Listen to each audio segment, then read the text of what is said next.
live. Live. Hi, everyone, and welcome to the Nerdy Up North podcast. It's a nerdy podcast and it's hosted by Northern Nerds. I am one of your hosts, Sam. And I am the other host, Paul. And I know Yeah. yous are probably sick of us this weekend because we did a special episode last night, so we are a little bit tired. But as Sammy set a very, very high bar last night, and like I say, I don't think I'm going to match it, but I'm going to try. And to just to give a bit of information and welcome our beautiful, like say, members of the Nerdy Up North team with us this evening. So, are you ready for this? No. I'm glued to my seat. So, prepare for trouble and make it double to protect Twitch from from devastation and to unite nerds within our nation, to denounce toxicity and gatekeeping, and to extend our reach to all fandoms. Sonia, Joe, helping Nerdy Up North grow at the speed of light. Surrender now or Coxie will knock you. Right. So, I have notes. First of all, it's not to insult your husband, Sonia, but Coxie's not knacking anyone. And secondly, I am absolutely not helping anyone keep toxicity and gatekeeping out of anything. I'm bringing that to the party all the time. So my disclaimer's kind of gone down well. No, I'll keep it professional, but I just wanted to... That's Joe's disclaimer out the way. Yeah.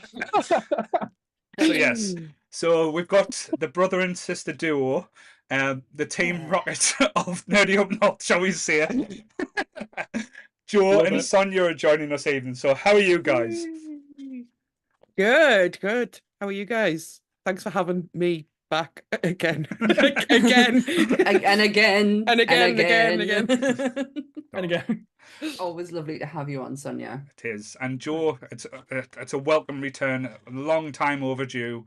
Yeah, like I say, it my was half a fellow year bald-headed brethren as well. So It was my 40th birthday weekend. You were here talking about Pokemon because That was, yeah. And weirdly, I was sat where Sonia was sat in that room. Because Yeah. it was the weekend you were download. I was watching the dog, so I'm back, Yeah. but I'm now. Mhm. on the other side. yes, he's coming across from like Spania is our Joe. Yeah. Last time he was actually on a stream, he was getting wrong off his neighbours for being too loud in that That's that apartment as well. right. So we have to remember to keep the volume down tonight as well. So, so he Yeah. doesn't I get mean, we're not shut going up. to be going till like 2 o'clock in the morning because I'm sure that was the time. Yeah, it was. It was a 24-hour stream, wasn't it? It It was the charity. It was the Quiplash games that I think did it in. And Yeah. I hope to bring a lot less depravity tonight. As Joe is one of, Well. as well known as one of the three main Roggins in Quicklash, and the other wrong one is in the chat tonight as well, and with our Donna.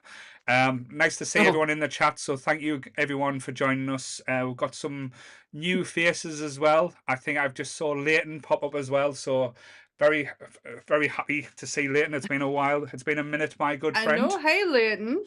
But yes. So Sammy, I've just seen Donna saying my boobs feel nice. Thanks, Donna. And Michael is fuming. I stole his t-shirt. Michael, I got this because of you. So Sammy, take it away. Yeah. The biggest question of all, more importantly than talking about this goddamn movie, is how you doing and what you've been watching. I'm good, and I've been watching all of the Evil Dead films this week to get my Bruce Campbell knowledge back up on top. But you know what else I watched? There's Yeah. a film I've wanted to watch for a long time because it's heralded as such a good horror film, Mhm. and I had to get a Shudder account to watch Evil Dead. It was a 7-day free trial, and I was like, right, I've got Shudder. What else can I watch? Mhm. And there's a film on there. I don't know if you've seen it or heard of it called Hell House LLC. Everyone's talking about it. Oh, everyone's It's talking so about good. it. It's so good. So it's basically the premise is this group of people, there's 4 of them, there might be 5, but they go to a haunted house every year in a different state in America, and they set it up as a haunted house for Halloween. So they set up cameras, and then they take people's money, etc. But this particular house they go to is an old hotel that shut down because a lot of people were murdered there.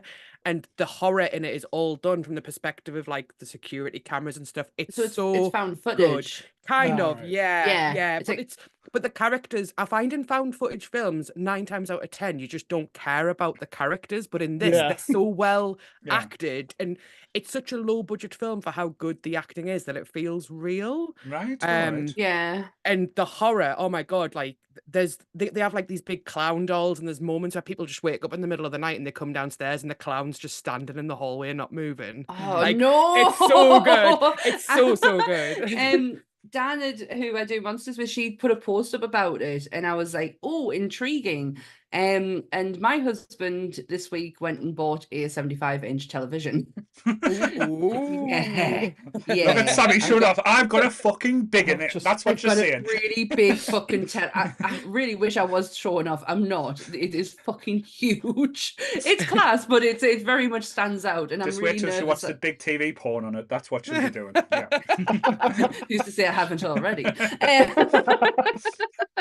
I do want to watch it, and I think it'll be class watching it on the big telly as well. So the question I've got to ask, with you having your big Yeah. telly, have you watched the Monsters Up North on it yet? I knew it. Yes. Gonna know which episode it was too? Which one was it? It was Pennywise. All right. Yeah. Yeah. I thought I want to. I've been through every single podcast. I've been through Trekking. I've been through Monsters. I've been through Nerdy Up North, and I'll put Kirsty's on just to see what it all looks like on my big telly. It's fucking class. I'm not gonna lie, Oh, but it is weird when you walk into a room and it's like, oh shit, there I am. Ultra HD, don't do shit for my skin. Bless you. You're beautiful. Don't worry. Joe, what you been watching, big fella? Well, okay, so I also bought a new TV this week, and while it was setting up and downloading updates, went on Instagram and saw that Sammy had a new TV, and then looked at mine and went, "Oh, Oh, sorry." Got TV I'm just trying to. Dan says, "Oh, Rob's after a 75-inch telly," and that's when the box came. I sent her a picture of it and went, "Does he really want this?" When I lived in Gateshead, I had a 50-inch one, and like it got delivered to work, and I couldn't fit it in my car to take it home. I was like, "What have I done?" That was like us on Friday. What have we done? So I was replacing my grandmother's TV because I live in my grandmother's apartment here in Spain. Mm-hmm. And Sonia might be able to allude that there was a VHS here, a very special VHS that we had in the apartment that we watched religiously every summer, to the point where the episodes lost all meaning and it's just words now when we could recite the episodes by heart. Mm-hmm. And that was 3 episodes from season 2 of Father Ted. Right. Oh. And so when I got the new TV and everything was plugged in, I was like, I'm gonna watch one of those episodes of Father Ted. Mm-hmm. So I watched that, and I was like, that feels right. So which episode was it? Watch one of your home videos. It was a song for Europe where they sing about my lovely horse. Yeah. On like just like it's not comedy anymore. Like, you know, when you hear something over and over and over again, and you're like, No. what does it even mean? Has this become life? Has this become what? Yeah. No, great one. Oh, every summer. I got a Disney Plus subscription, so I've been catching up on The Simpsons, and I can now once again say that I've seen every episode of The Simpsons that's ever been aired. Yeah. And I finally finished watching season 2 of Welcome to Wrexham. Yeah, right. Oh. Yeah. I haven't watched that. Now I can get past the first season. Honestly, I love it. I just think it's such a beautiful documentary, not just for like the football. I could give it take or leave the football, to be honest with you. Yeah. I started watching it just for the weirdness of it's Rob McElhenney and Ryan Reynolds owning a football club. But it's just beautiful. I love the story about the town and the people in it, and the way the first season affected the town and the tourism they're getting now. I love it. It's just part of it's just heartbreaking, and No, I love it. I will watch it. I love the reactions, because you think, oh, the like they've got money, like say they've like because the way they put it, Rob McNally's got TV millions, Ryan Reynolds has got movie millions. He needed movie millions. But when they talk about like they've got to spend money out, like you can. It's not just like it affects them. That's the thing. It's like, oh, if the pitch needs to be relayed, this is going to cost you another 100,000. You think, oh, all right, they'll just pull it out of the back pocket, but it actually they start going, fuck, Yeah. this is going to start causing us problems. It's like it's actually quite intriguing. It makes Yeah. Ryan Reynolds a little bit more human as well, which I didn't think would be possible. You don't like him? No, I do like him, Because but he's one of these people where now he's that famous. You Oh, right, don't okay. think he would have like a human personality now because he's probably been media trained or PR trained, but he's still got that human edge and he interacts with the players and like the fans on a human level where it's not just like, oh, hi, I'm Ryan Reynolds. It's it's like talking to Joe in the pub. It's really nice to see, and again, something you don't expect with Ryan, because you do hear stuff like, I know this, like, allegedly, I'll say the word first, during Deadpool 2's filming, he was a diva and got the director sacked and caused so many different rewrites for Deadpool 2. That's why Deadpool 2, let's be honest, was a little bit of a mess at times, but just a hot take there. A little bit. But yes, sorry. But yeah, no, I enjoyed the show. I do want to finish it. Anything for Rob McElhenney. I will support that man to the day I die. There is an episode where he invites the entire cast of Always Sunny to come and watch a match, and it is so beautiful. Like Charlie Day just cries, and it's like I was like, oh, I messaged Sonia, and I was like, Sonia, Charlie Day's crying. What do I do? I was like, why is he so cute? I just want to hold him. Oh, it is true though. And the fact of I know this probably just been self-indulgent as well. I love the fact that the idea to do the show and to buy Wrexham was because of the Netflix show, the Sunman one. Yeah. Yeah. So we inspired that story. But it got that documentary like for being Sunderland, and I don't mean that in a bad way. It's just we're a very small area, small team. Like it got a really good reception. Well, season 3 is supposed to be coming soon, so we'll see. Oh, excellent! I have wanted to watch that, but I haven't got around to it yet because I've kind of lived it. Yes. I'm not ready to go back. No. Not just yet. No, it was a very painful time, but yes. Sammy, have you watched anything interesting? I really have. Obviously with the Neil Tully, to try, I couldn't get my words out there, to try the Ultra 4K and to put One Planet on. Oh, holy fucking shit. I was in 10 minutes, I literally jaw to the ground, like eyes wide open, like look, tears were gonna drop out of my eyes because of how beautiful this looked. And he went to turn it off, and I went, "What are you doing?" He went, "Do you really want to watch animals killing animals?" And I went, "Nope, get it off." So that lasted 10 minutes. But what we've been watching is Yu Yu Hakusho. And the live action Yu Yu Hakusho, because we're getting ready for the live action Last Airbender, which looks fucking incredible. But yeah, we've been watching the live action Yu Yu Hakusho. I am absolutely, I am head over heels in love with Kabara. He is such an amazing character. Anth put this out there, not me. He said he is enjoying it a hell of a lot more than One Piece, the live action One Piece. And not quite there. I love it. I think it's absolutely brilliant. The story is fantastic. So it's but it's not as good as One Piece. And I've switched. We on a nighttime when me and Anth are in bed, we're watching Always Sunny as always. But during the day, I've got How I Met Your Mother on in the background. Oh well, because I fucking love How I Met Your Mother. I think it's hilarious. I'm not a huge fan of the ending. I like kind of try and ignore the last season. Yeah. You kind of think they'll bring it back. They'll do something different, but yeah, like probably. I didn't mind the mother. Oh, I love the mother. Oh yeah, I love the mother. Yeah. He got his Lily, and that's all he ever wanted was his version of his Lily. It's just the character assassination. Yeah. They should have just let Ted live happily ever after. What was wrong with letting Ted live happily ever after and Robin just having her life? Why did it have to end up with them two being together? Because they always have to try and go full circle with the story, because that was the original episode 1 story, so they had to give you closure. But no, that'd fuck it up. That'd try and it's not like real life, people. Fuck off. No, it's not. But yeah, I can't wait to get the Robin Sparkles episodes though. I fucking love Robin Sparkles. When I first started watching it, I was just starting my whole video game thing, like my obsession, and me 360 tag use like avatar name was, and I still use it today, was Kitty Sparkle. God. Kitty Sparkle 13, because I had a cat sitting in front of us rubbing sparkles on the telly, and 13 is the day I was born, so I was like, there we go, it's Kitty Sparkle for Robin Shabowski. Oh, Sam just made a mistake. there's no other way I to still interpret use that. that name today. I still use that avatar name today. I'm sure it's on Twitch. I'm sure it's on Discord somewhere.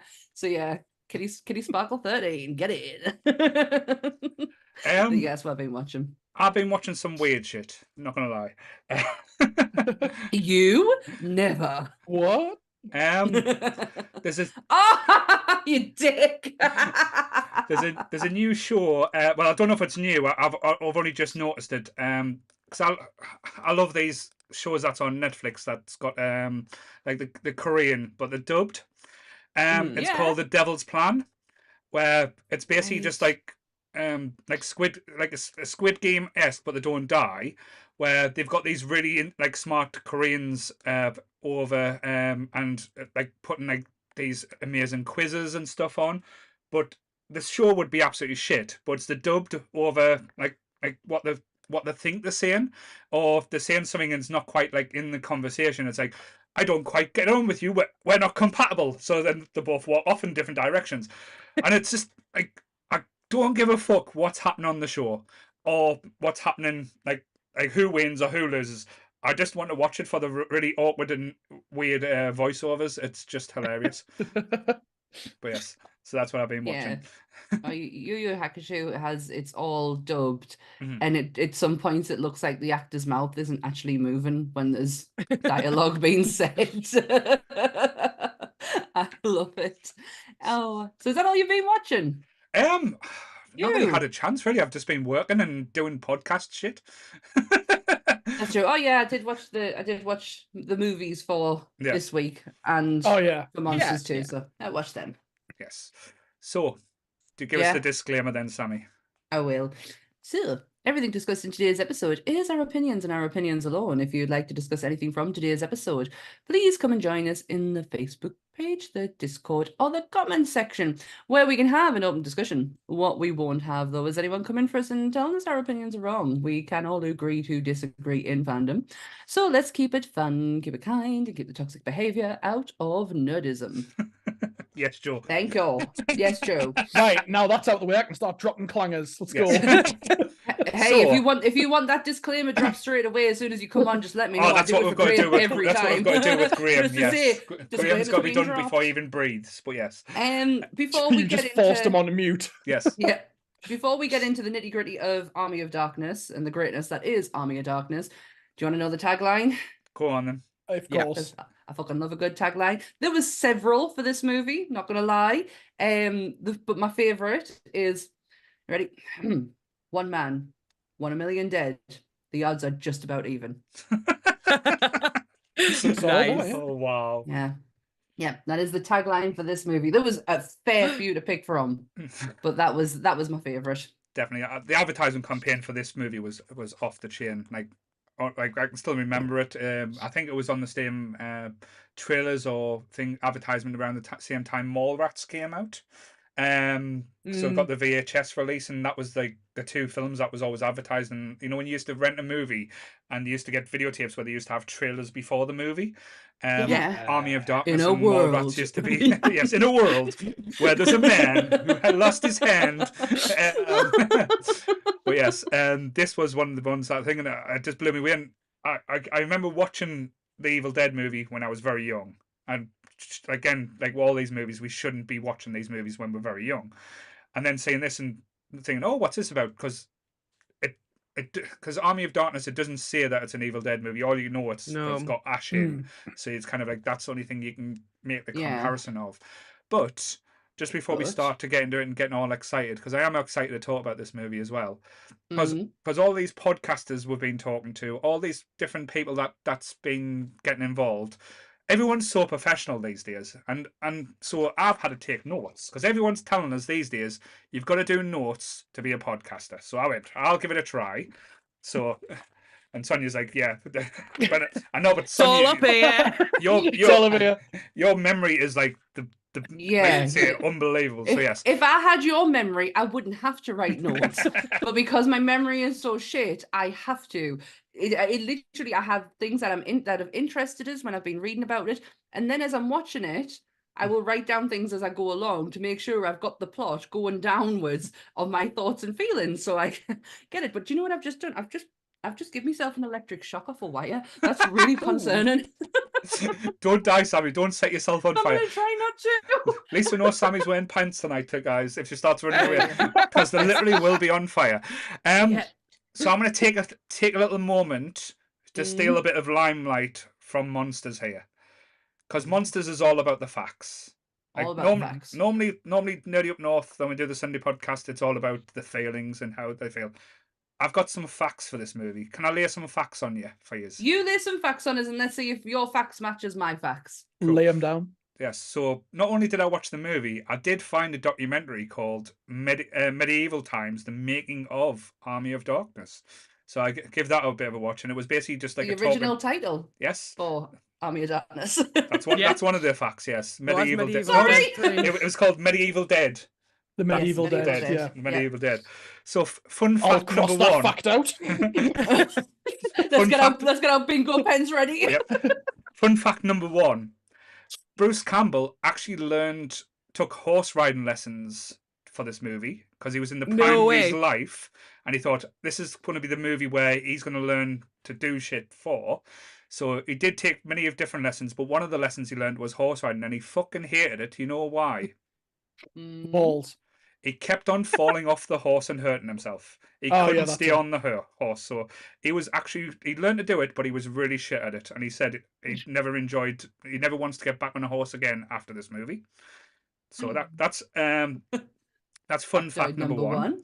Number two, do you know how Bill Moseley got his part in this movie? Shut the fuck up! I did not know Bill Moseley was in this film. Yes, he's he? He's one of the skeletons where Evil Ash, he goes up to him and says, "The Necromamericans up there." That's Bill Moseley. Yeah, because he wanted. I've been shocked by a Bill Moseley fact. So he wanted to be in the film that much. He sent Sam Raimi a video of him doing a raiding of the Jabberwocky from Alice in Wonderland. Fucking amazing. That's so cool. That's so cool. So, fun fact number three. Ted Raimi had 4 different roles in this movie. Yeah, and yes. He was only meant to have 3, but he fucked up. Because on one of the roles, he was supposed to be all brave, but he acted like a coward. So he's like, we can't do the next scene because you were being a pussy in the scene before, and it's not going to make sense. So that's where you get the scene where he's got the really stupid hair and he's got, "You have my steel." That was like a kind of like an add-on. Okay. And my axe. Yes. Get in. But yes. Do you want to know what other was... lesson Bruce Campbell had for this movie? Go on then. He was made to do tap dancing lessons. Oh, for the good Ash Bad Ash scene. For the can scene when he's dancing with all the skeletons when they're all attached to him. He had to do tap dancing lessons as well. Okay. I fucking love that. Amazing. Well, do you want to know one of my interesting things? Yes. That I found out, and I do actually find this quite. There's a lot of controversy with this movie, especially the release.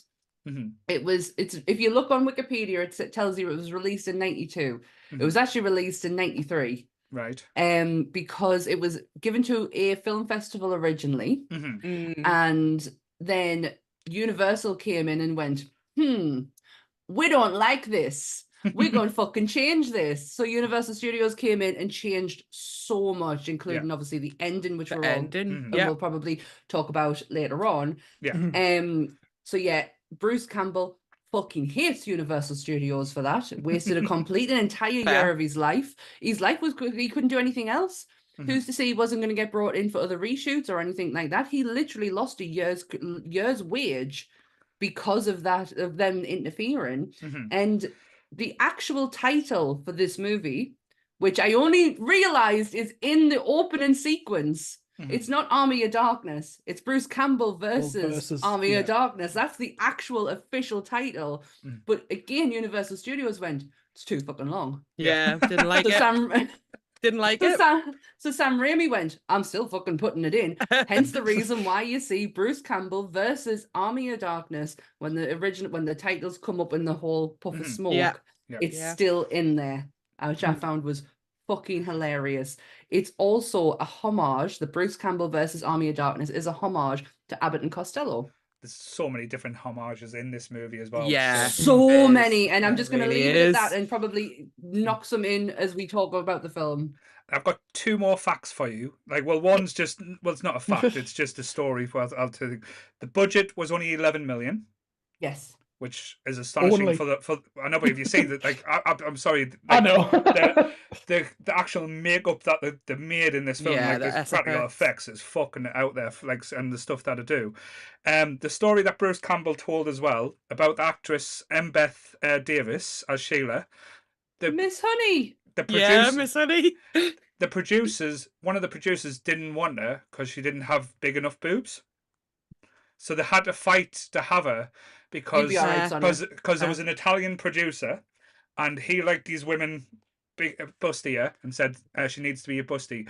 But Sam Raimi and Bruce Campbell demanded her because as soon as she read for the part, like she said, they made the words that they wrote about 15 times better than what they could have ever done. So she was the only actress that they ever wanted to play the part. But yes, they had to actually fight the studio to keep her because they wanted someone with big boobs, apparently.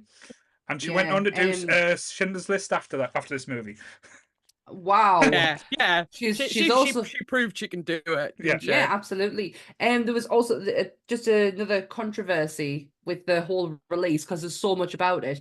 The producer Dino De Laurentiis. Mm-hmm. So Universal Studios weren't willing to pay the $3 million additional to finish the movie. Right. And you know what they held as leverage against the producer to say, we have this, if you don't give us this. It was the character Hannibal Lecter. Really? Oh well. Yeah, because it's Dino De Laurentiis' original, not original, but it was something to do with him. And what does it say? They were using the film as leverage in conflict with the producer over the rights to the character of Hannibal Lecter. Oh, interesting. I know they only let Raimi do this movie after Darkman did well. So they thought, he can handle something with a budget now. So basically, they see a budget, but 11 million still that's independent money these days for certain films. Yeah. I don't have it sitting in my back pocket, so it's decent money. I definitely haven't got that in the bank. No. So getting into the movie as well, because it's interesting as you said, with the studio getting involved. One thing I did notice when I was watching the movie, it does feel disjointed at times where you feel like I'm watching a different movie to what I've been watching previously. It's still entertaining as hell. I wouldn't ever class this as top tier, Shakespeare perfect movie. Oh, but it is fucking fun. That was probably the best description I could say. It's a fun, you can't help but be entertained. Even though my wife hates this movie, she cannot stand it. She thinks it's shit. But she likes all the nasty horrors and stuff, and this isn't really nasty. But that was one of the questions I was going to ask you after watching the movie. Do you consider this an actual horror movie? No. It's a full-on fucking slapstick action, comedy, adventure, fantasy comedy. Yeah. It's got dark elements, but it's not. For me, I would argue two's maybe not even a horror. I feel like one's the only real horror. Yeah. Two's hilarious. Two's brilliant. Yeah. You can't come away with that without being belly laughing at it. Should we just talk about that instead? Should we just... on my notes, shall we say? I'm not going to keep doing that. I feel like a tit. But you don't have to. You just hide them, and they just become second. I'm just going to read my notes now. It's fine. That was me on Monday. Because it's interesting you say about too. Because when you read go and see the documentaries or say the behind the scenes stuff, they never consider The Evil Dead 2 as a sequel. Well, Sam Raimi never wanted to be a sequel. He always considered it as a remake of The Evil Yes, Dead. of the first, yeah. Yeah. So Which this makes is sense. yeah. So this It is classed does. as the third film in the trilogy. But in theory, this is actually the sequel. This is actually what Yeah. the Evil Dead 2 would have been Yeah. if Sam Raimi got his way, where the studio didn't just plaster on Evil Dead 2 on this. Yeah. That makes sense. Like when I was watching them with Coxie this week, when we watched the second one, he told me that the second one was the first one he'd ever seen. And Same here. watching the first one with me was like, hang on, the second one makes no sense because why would you go back to the same cabin that all this shit happened in? So like it makes sense as a standalone. And Army of Darkness is prefaced into because she opens the book and Ash is in the book as the guy who fell from the sky. Right? So like it's all set up as a sequel, whereas in the first film it is standalone. I was never confused by that transition between the first and the second. I mean, granted, I only watched them like last week, so my understanding's a little better knowing that like how studios can function and how movies can change. But I was like, oh, this is a recap, and I was like, those are different actors. Yeah, and there was probably something that went on that said, no, you're not allowed to use.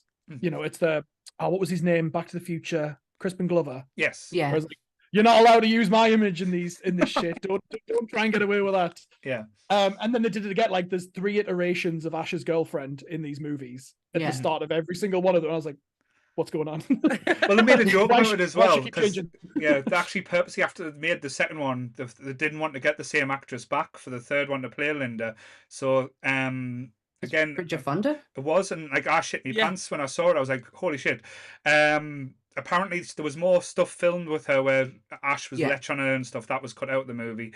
But apparently, again, she was a big fan of the Evil Dead movies. So when they heard that she was making the Evil Dead film, she actually again wrote to Sam and said, can I just be in the film, even if it's a cameo? And he thought it would be funny to cast her as Linda, just so that every indication of Linda is a different person. But I find that absolutely hilarious. That's great. I feel like it's quite meta as well, because I feel like Ash is the kind of person to just get with many Lindas. Like, do you know what I mean? If we're doing it from like Ash's point of view, maybe Linda's just like changed image in his head throughout time as well. Like it's not each one's just something different. I did note that like in the timeline of his life, when he jumping the gun a little bit, when he gets with Sheila, I was like, didn't his girlfriend die and he mutilated her corpse 2 days ago? Like in his life, that's how long unless that scene of walking through the desert that went on for days and days and days. I was like, he chopped up his girlfriend yesterday and he's already like, moving on, give me some sugar.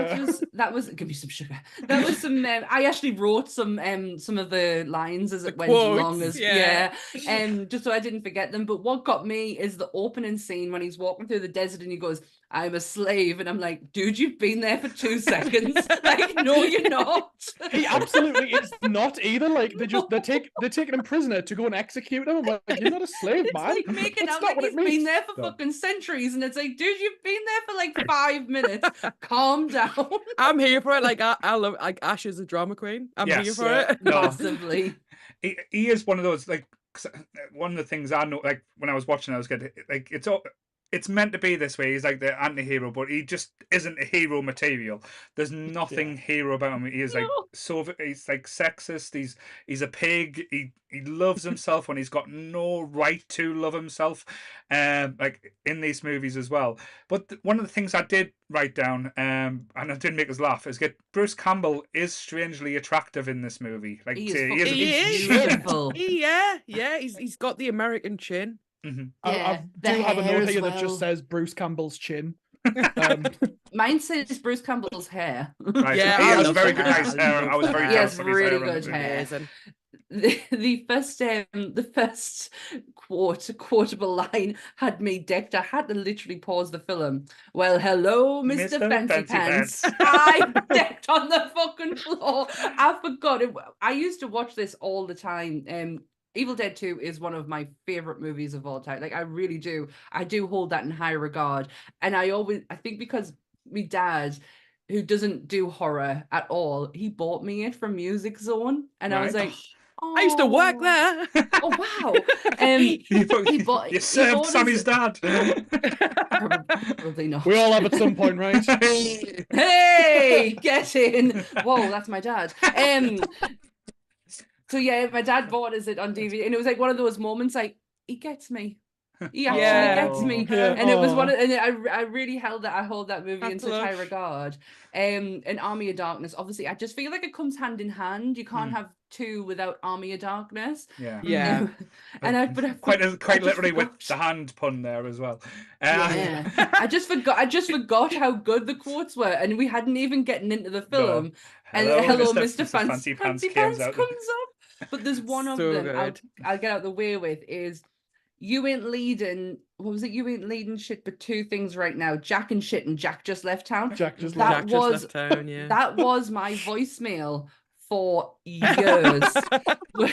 Whereas Sam can't come to the phone right now. You ain't leading shit but two things. Jack and shit. No, my God, I keep saying shit in the middle of it. I'm ruining it. And then yeah. We can't cut this out, Sam. It's fine. We'll fix it and edit. We'll fix it and edit. Well, yeah. She said it right. It right. Yeah, that was my voicemail for so many years. Was that line? But yeah, like, because the total tone of this movie is completely different to like the two that came before. Like, not as much as a change from two, but from, like, say, the original Evil Dead. Like, everything, like, contrast. Even like the film feels completely different. Like, it's proper lighter tones. But as you mentioned before about the homages and the references, the first one, the first big one that we come up to, when he gives that famous line, "Hello, Mr. Fancy Pants," and we're with what's he called, Henry the Red. Henry, Is that him with the really shit fringe? Yeah. No, that's Arthur. He's the guy. Arthur. He's the guy Arthur. who leads the opposition Yeah. army. That's Henry it. the I Red, just like kept the- thinking, who the fuck cut your hair? I've got that as a note as definitely well. used a sword to cut his hair there. But we With a get bullet the in his Star head. Wars reference, which I wasn't expecting in this movie, with the Sarlacc, with the pit, The Starlight Pit. and getting thrown down to like the monster, which would have been the Rancor in Star Wars world, but now it's a Deadite. And that little homage, I think I got it straight away. I absolutely was there for it. But when we go through like what we talked about the film, I have a lot of questions. Like, one of the big questions I've got is, when he gets sucked into the time box, why did it take him to medieval England? I've got no idea why that would work. Because in America there would have been no one there in the Right, 1300s. yes. There's like Native Americans who would have just been like, and then eat they 'em have to or start sell 'em. admitting their own history. Yeah. And I don't think Yeah. America Yeah. like that. So England- England's a better place. It's got more history to it. Right. What got me though is the chainsaw. Yes. It's medieval England. But How is it powering? Yeah. Also, how's it powering? And why the fuck are these people not thinking it is fucking like some form of magic? Because Jesus, they won't like know what a worshipping chainsaw it. is. yeah. I actually read a fact about the smoke in the chainsaw. They actually had Yes. a pipe feeding through his sleeve that they just pumped tobacco smoke through All right. to make the chainsaw look like it was Was there I a did guy read like that, but crouched I behind didn't- him like smoking away? smoking tabs. Yeah, just chaining it. I mean, vapes would have been great at the time because like the amount of like you can get If off. only that. they'd done it now, you know. I know, But but the also shoelaces. yes. Shoelaces untied. He How looks the down. fuck would he know what a shoelace What a is? shoelaces, yeah. But I yeah. know It's just it's- slapstick though, like inaccuracies in I feel this like is if the film ridiculous. had taken itself really seriously, those are the kind of things you would point out as flaws. But in this, it just adds Makes to it the like better. wackiness of it. Yes. Yeah, like Yeah. it's just Yeah. funny. Yeah, But like I was saying to Coxie, like I think as well, this is the first film where stylistically you start to see like. I don't really want to bring other films into it, but you start to see like Spider-Man, Raimi. Yeah. You start to see like the real like sort of action adventure shots. Mhm. And I said to Coxie, like, it's not that he can't do horror, because the first Evil Dead, some of the shots in that are beautiful. Like the cinematography is amazing. Yes. But he's also really, really fucking good at adventure and like doing those like kind of wide pan shots and the fight scenes and stuff. And I was like, I absolutely love that you see that side of Raimi, that he's like, see, I can do this too. I totally get what you're saying by that, because the minute the third eye appeared, wasn't a third eye. The sorry, body I'm horror getting- was fucking horrible. The body horror, yes, and it gave me Doctor Strange vibes. I was like, Yeah, oh, yeah. I'm Is it starting the eye to on his see shoulder? Yeah. The second That's dash it. starting to appear. Yeah. Yeah, I've got I was- eye on the shoulder. Fuck no is what I've wrote next to it. But no, but Joe's hit on a good point as well. The continuity is absolutely shite in this movie as well, because as you said, he's went from 2 days ago cutting his up his girlfriend to banging Sheila, which to be fair, I wouldn't have argued with her. You needed some sugar? But the fact is, he gets thrown in the pit, and now he becomes like one of the baddest martial artists I've ever seen, and without having any combat training to know of, because as you said, he's an S-Smart employee. He's 2 days ago. Shop smart, shop S-Smart. And he's fought some deadites, but now he's in the pit. He's throwing moves, doing moves that, like say, the normal human being can't do. Works out to take his belt off to get on the chain, and that'll help. It just connects itself up. Yep. It's like all these moves are just so magic and like amazing. But as you say, movie magic. But it's just, I think Sonia. It's movie craziness. It's Yes. not magic anymore. It's craziness. But it just I'm reading my notes and I'm laughing at myself. I'm gonna have to change the page. But it just adds to the just how crazy this is, because if you don't buy into what's happening, like, you're not going to get it. It's kind of thing, you're just like, you're down for the ride, and you're down to know, like, this is going to be one of the most wackiest and weirdest adventures you'll ever see. And as soon as he gets out the pit, like the town folk and everyone then starts worshipping Ash, which I love that section where he's just pointing. You want some? You want some? And he goes, You want some? One guy singles him out, and he's like, "It's the guy who's whipping him." Yeah, and he's just getting you. But you would do that though. That would so be me. You're like, you fucker. But when he walks away from him, the other guy just pushes someone else. I love them kind of unexpected moments where it's just, when someone's running down the street and they just chuck someone for no reason. It was almost like that. The line after when he's in the barn. After like he's getting himself sorted and Sheila's about coming in, and he goes, "Were you born in a barn? Shut the door." And you can hear in the background going, "I was born in a barn." It's like, were you born in a barn? Yes. I need to get that out because I could see that written on my notes, and it's definite every time I read it. One of the things I've got to ask as well, because as I said, I've got questions for the movie. I need to compose myself. Who the fuck names someone in medieval time Sheila? It's not a fucking Aussie soap. It's not Neighbours here. Why is she called Sheila? It wouldn't have been a name in medieval England. I don't feel like they did their research on medieval England. Just thought, what'll suit this woman? What'll suit a good English name? Oh well, we'll call her Sheila. Sheila. Have you seen the state of my eyes? Elizabeth, what's wrong with Elizabeth?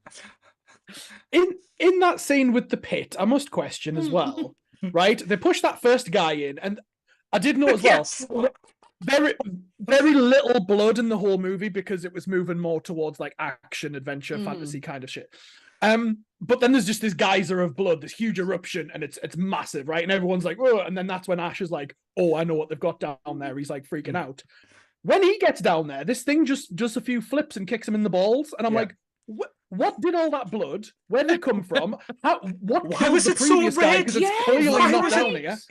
It really did look like a lot of red paint, though, didn't it? When it yeah. All of the blood doesn't look like blood. Like it looks like sort of like corn syrup, and water. Yeah. It's almost like you watched Nightmare Before Elm Street the night before when that blood scene when it comes out the bed. Yeah. I want to copy that, but do it shit. Do it funny, yeah. Because that's it. That in contrast, I think, is one of the most like incredible uses of blood in a film. Like it's probably in my top 3. And like I love shit. Like I don't know why I love shit. I love when blood spurts. So coming soon for the Nerdy Up podcast, top 5 uses of blood in movies. Top 5 blood splurts. How the fuck have we not done that before now? I genuinely didn't think some good ones. I did not think I would be laughing this much on this podcast, but my notes are absolutely cracking me up. I'm so sorry. And it's funny because I literally wrote as I was going along with the movie of like how I would like stuff to remember, stuff I was feeling, and that fucking barn one tickled us. It's like it's we just went, I was born in a barn. But then we'll get to like the important plot points, like Ash, as you said, being a self-centered pig. All he's concentrating on is getting home and just wanting basically to sort himself out and get out of the shitstorm that he's in. So selfish, isn't he? Yeah. He's got to find another Linda. Yes. Well, yeah, can't have Sheila. Linda Come number take her. 5. And I love it how they've brought back the I can't. I'm going to try and say it, but I'm never going to say it. The Book of the Dead would probably be the best way of The saying it. Necronomicon de Mortis. This, yes, that's why Sammy's the posh one. I'm just the scum of the podcast. Let's deal with it. But I love how they get the book into the movie as well. It's like you've got to go on a quest, almost like either Monty Python-esque or yeah. Really. It did remind me of Monty Python. That kind of entire scene is very your father smells of elderberries. But and Ash being Ash, he's set a very specific instruction. He's not like say I probably would struggle with it because I can't say words at the best of the times.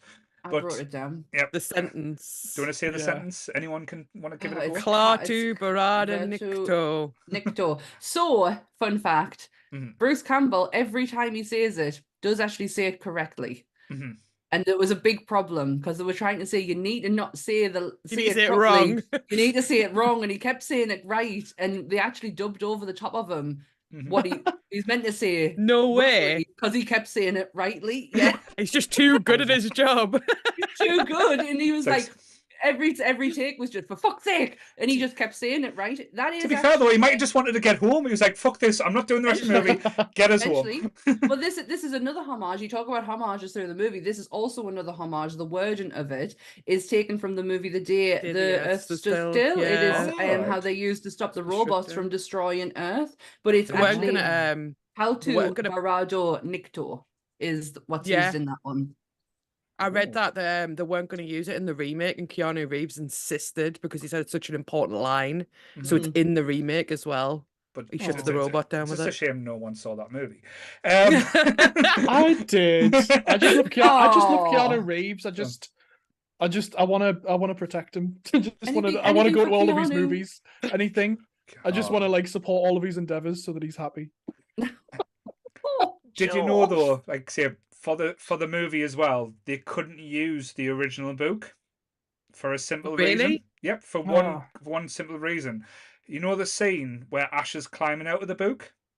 The size of the book they had, it wasn't physically possible. So all the books that they had to size up so that scene could have been used. And they were pissed off because they had all the pages and everything planned to use for this movie, and it couldn't be used. So that's why you don't actually see any of the pages of the book of the when the three of them are all laid out. Yeah, I want the three of them as a collective thing. Yeah, that would be so cool. Each one of them was so fucking cool. But what I did love is just to go right the way back to the beginning when Ash is explaining everything and explaining the book. I did like how the book, I do like that opening sequence. There is something really fantasy about it. Yeah. And the book opening and seeing all the pages and everything. And I was like, that is so fucking cool. Because like we've seen bits of it, like we've seen it in 1 and 2, but not like later, like here's the book, the book, and here's it opened and everything in it. Yes. Do you know what? That's what I actually really, really loved about the new Evil Dead Rise. Like I loved seeing the different monsters on the different pages. Like I want to see inside this book. I want to know what's in there. Like yes, it's a book of the dead, but what does that mean? What's in there? So I loved any sections where someone opens it up and it skips through. Look at him. I'm looking at him. I'm not surprised he didn't write your fucking notes in it. No, it's actually got pages in. So it's actually got... What's got... that's so cool. That's so cool. There's a picture of the book in the book. Yeah, it's got... Oh, it's a DVD. DVDs. Yeah, it's a specialist in DVD that they brought out many moons ago. Man, that Sumerian culture was way ahead of its time, wasn't it? Yeah, massively. I would love the Necronomicon in my collection, but I think more of Rise of Evil Dead's Necronomicon because that fucker was creepy as shit. So I do love the original. Yes, I like I see they talked about the Evil Dead Rises book. I love how the only way to open it is by getting blood on it as well. So getting blood on the front cover, quite interesting. Just as well, this is when we start seeing like the practical effects coming in full force, and and we get the whole Evil Dead. This is where the film starts to feel like an Evil Dead movie in my eyes. I wrote that. Yeah, the windmill. I was like, he's back in a cabin. He's back in. He's back by himself, alone, and he's getting terrorized. He's home. And you get the and I think the one thing that always does the Evil Dead franchise really well is that camera angle, where you never see what's chasing or coming after him. Yeah. You just see and the noise. Yeah. That is quintessential Evil Dead in my eyes, and I love it when Sam Raimi uses that. He used it in Spider-Man 2 with the Doc Ock arms flying about. Yeah. Oh yeah. Oh shit. I was in the cinema with that scene. Like my grandpa, my old pa took me to see that at the cinema, and in the middle of the movie, I was like, "The fuck is this?" Like, I can't remember how old I was. Wait, 2000. When did Spider-Man 2 come out? It was like 2006. Yeah, it was only yesterday. It wasn't that long ago. I was pretty young. Like I think I was maybe 13 or 14. Oh, this conversation needs to stop right now. Yeah, like Paul was talking about the marketing for this movie, and I was like, yeah, I was too. We'll stop that again. Wow, these coming on. Did you know that I love bridging the gaps as well. Did you know that Bruce Campbell's in all of Sam Raimi's Spider-Mans? Yes, every single one, including Doctor Strange. Yeah. I learned something new as well, that Sam Raimi also always has that car in his movies. Yes. Car. Bruce's car is seen in more than what actual Bruce is sometimes. Yeah.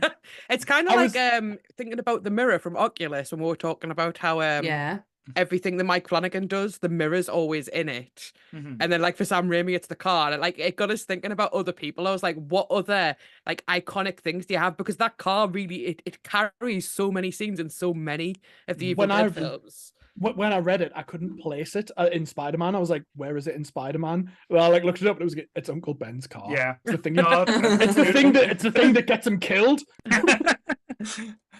God damn you, yellow car. Did you ever read car's integral to the arc? Did you ever, I don't know if this is just Bruce Campbell being Bruce Campbell, but did you ever feel? Did he ever hear the end game for what his role in Spider-Man was meant to be? Yes, yeah, he was going to play. He was going to. I've forgotten his name now, but the dude that Jake Gyllenhaal played. Yeah, Quentin Beck. Mephisto. Oh, no, Mephisto. It was meant to be Bruce Campbell. Mysterio, that's right. Every role he was in, the original, like the original 3, he was the same character, but he was the only one that was defeated Spider-Man each time. So he was the one, the ring announcer. So that was Quentin Beck getting into the industry. He was a theatre usher because he was like, that was his side job to try and, like, say, as he was working in movies, and he stopped him from getting in. And he was the waiter, like say in the restaurant. And like say in the next movie where I think John Malkovich was going to be playing the Vulture, and you had him playing Quentin Beck, but he was going to be like full Mysterio, so he was actually going to be a big bad in the Spider-Man universe. Oh, that is brilliant. Such a shame. I know. I was reading, I don't know why, because we're not talking about Evil Dead 1, but I was reading loads of facts about that, and I just love that, like, it was just something that Raimi and Campbell, like, they were already friends, and they just wanted to make it together. Like, I love that they're clearly still just really good friends. I love that for them. Well, Sam Raimi's, like, say, notorious for it. Like, even the movie now, like, say, this is a good tangent to come back to the Army of Darkness. The guy who played the blacksmith, he was just known as the blacksmith, I was going to talk about this, Paul, you bastard. was Sam Raimi's friend from school who was a swimmer, and basically he every single time Sam Raimi was doing a film, he was like, "Look, I'm still in shape." He would take his top off and like flexing towards him and stuff like that. And he's like, "Oh no, you didn't know that." No, but the blacksmith, like the guy who played him, had this long, luscious hair. And he went, "Oh, the blacksmith's going to be bald." So he came back the next day with his head shaved and went, "Look, I'm the blacksmith." And he went, "Okay, I've got a catch now." But it's actually Sam Raimi's. You did a Karen Gillan. It's Sam Raimi's, one of Sam Raimi's best friends from school. Yeah, I honestly, I stumbled upon that fact because I loved the character in the movie, and I wanted to point him out. The fact that he doesn't say anything, but he's like in a lot of shots, just like egging Bruce Campbell on, like even the bit in the pit when Ashdot's getting the upper hand, he's like watching, going yeah, and he just never has a word until the speech, and he's the first person who goes yeah I'm going to fight with you. And I was like, who is that man? I want to know. That is I so looked at cool it. that you even like fucking just based on that alone, you're like, I need to know more about this person. Well, Looked him up he's and they got were an like, interesting yeah. face. Like, it's one of those things, you know, when you see Yeah. characters like in movies and you think, I like that person's I can face. picture I it. can picture him with luscious hair. Yes. Luscious hair. Well, Although- Bruce and Sam have such still to this day have such a connection with the Evil Dead movies. Yeah. Evil Dead Rise, the pair of them both went to the premiere of it, and a heckler Aw. was in the audience because they were doing like a Q&A, and the heckler was in the audience going, "This villain's fucking shit," and Bruce Campbell stood up and went, "Get the fuck out then." He literally got up out of his chair, went, "Get the fuck out, what the fuck you doing here?" Like, marched him out of the fucking building. Like, he does have a bit part Ooh. in Evil Dead Rise, but Does he? he's still, yeah, he does. He's the voice of the priest. Yeah. Oh, on the record. Yeah. Yes. I had Yeah, no that's him. idea. Yeah. No way. Yeah, I was he wa- looking for him, but I was like, oh, he's Oh, not he in was it. he was always going to be a part of it somehow. Yeah. But yeah, he still like, these are his babies. Mm. Yeah. And Yeah. like, he still holds it in such high regard. I love it. I was gonna say there's an episode totally like kind of separate to this, but there's an episode of Impractical Jokers, right? Yes. And I can't remember which Joker it is. I think it's Sal. If Absolutely the- loves the Evil Dead. Like, he loves it. And his punishment is they put him in the cabin with Bruce Campbell as a director, and he has to do all these scenes back to it's Brian back. Quinn.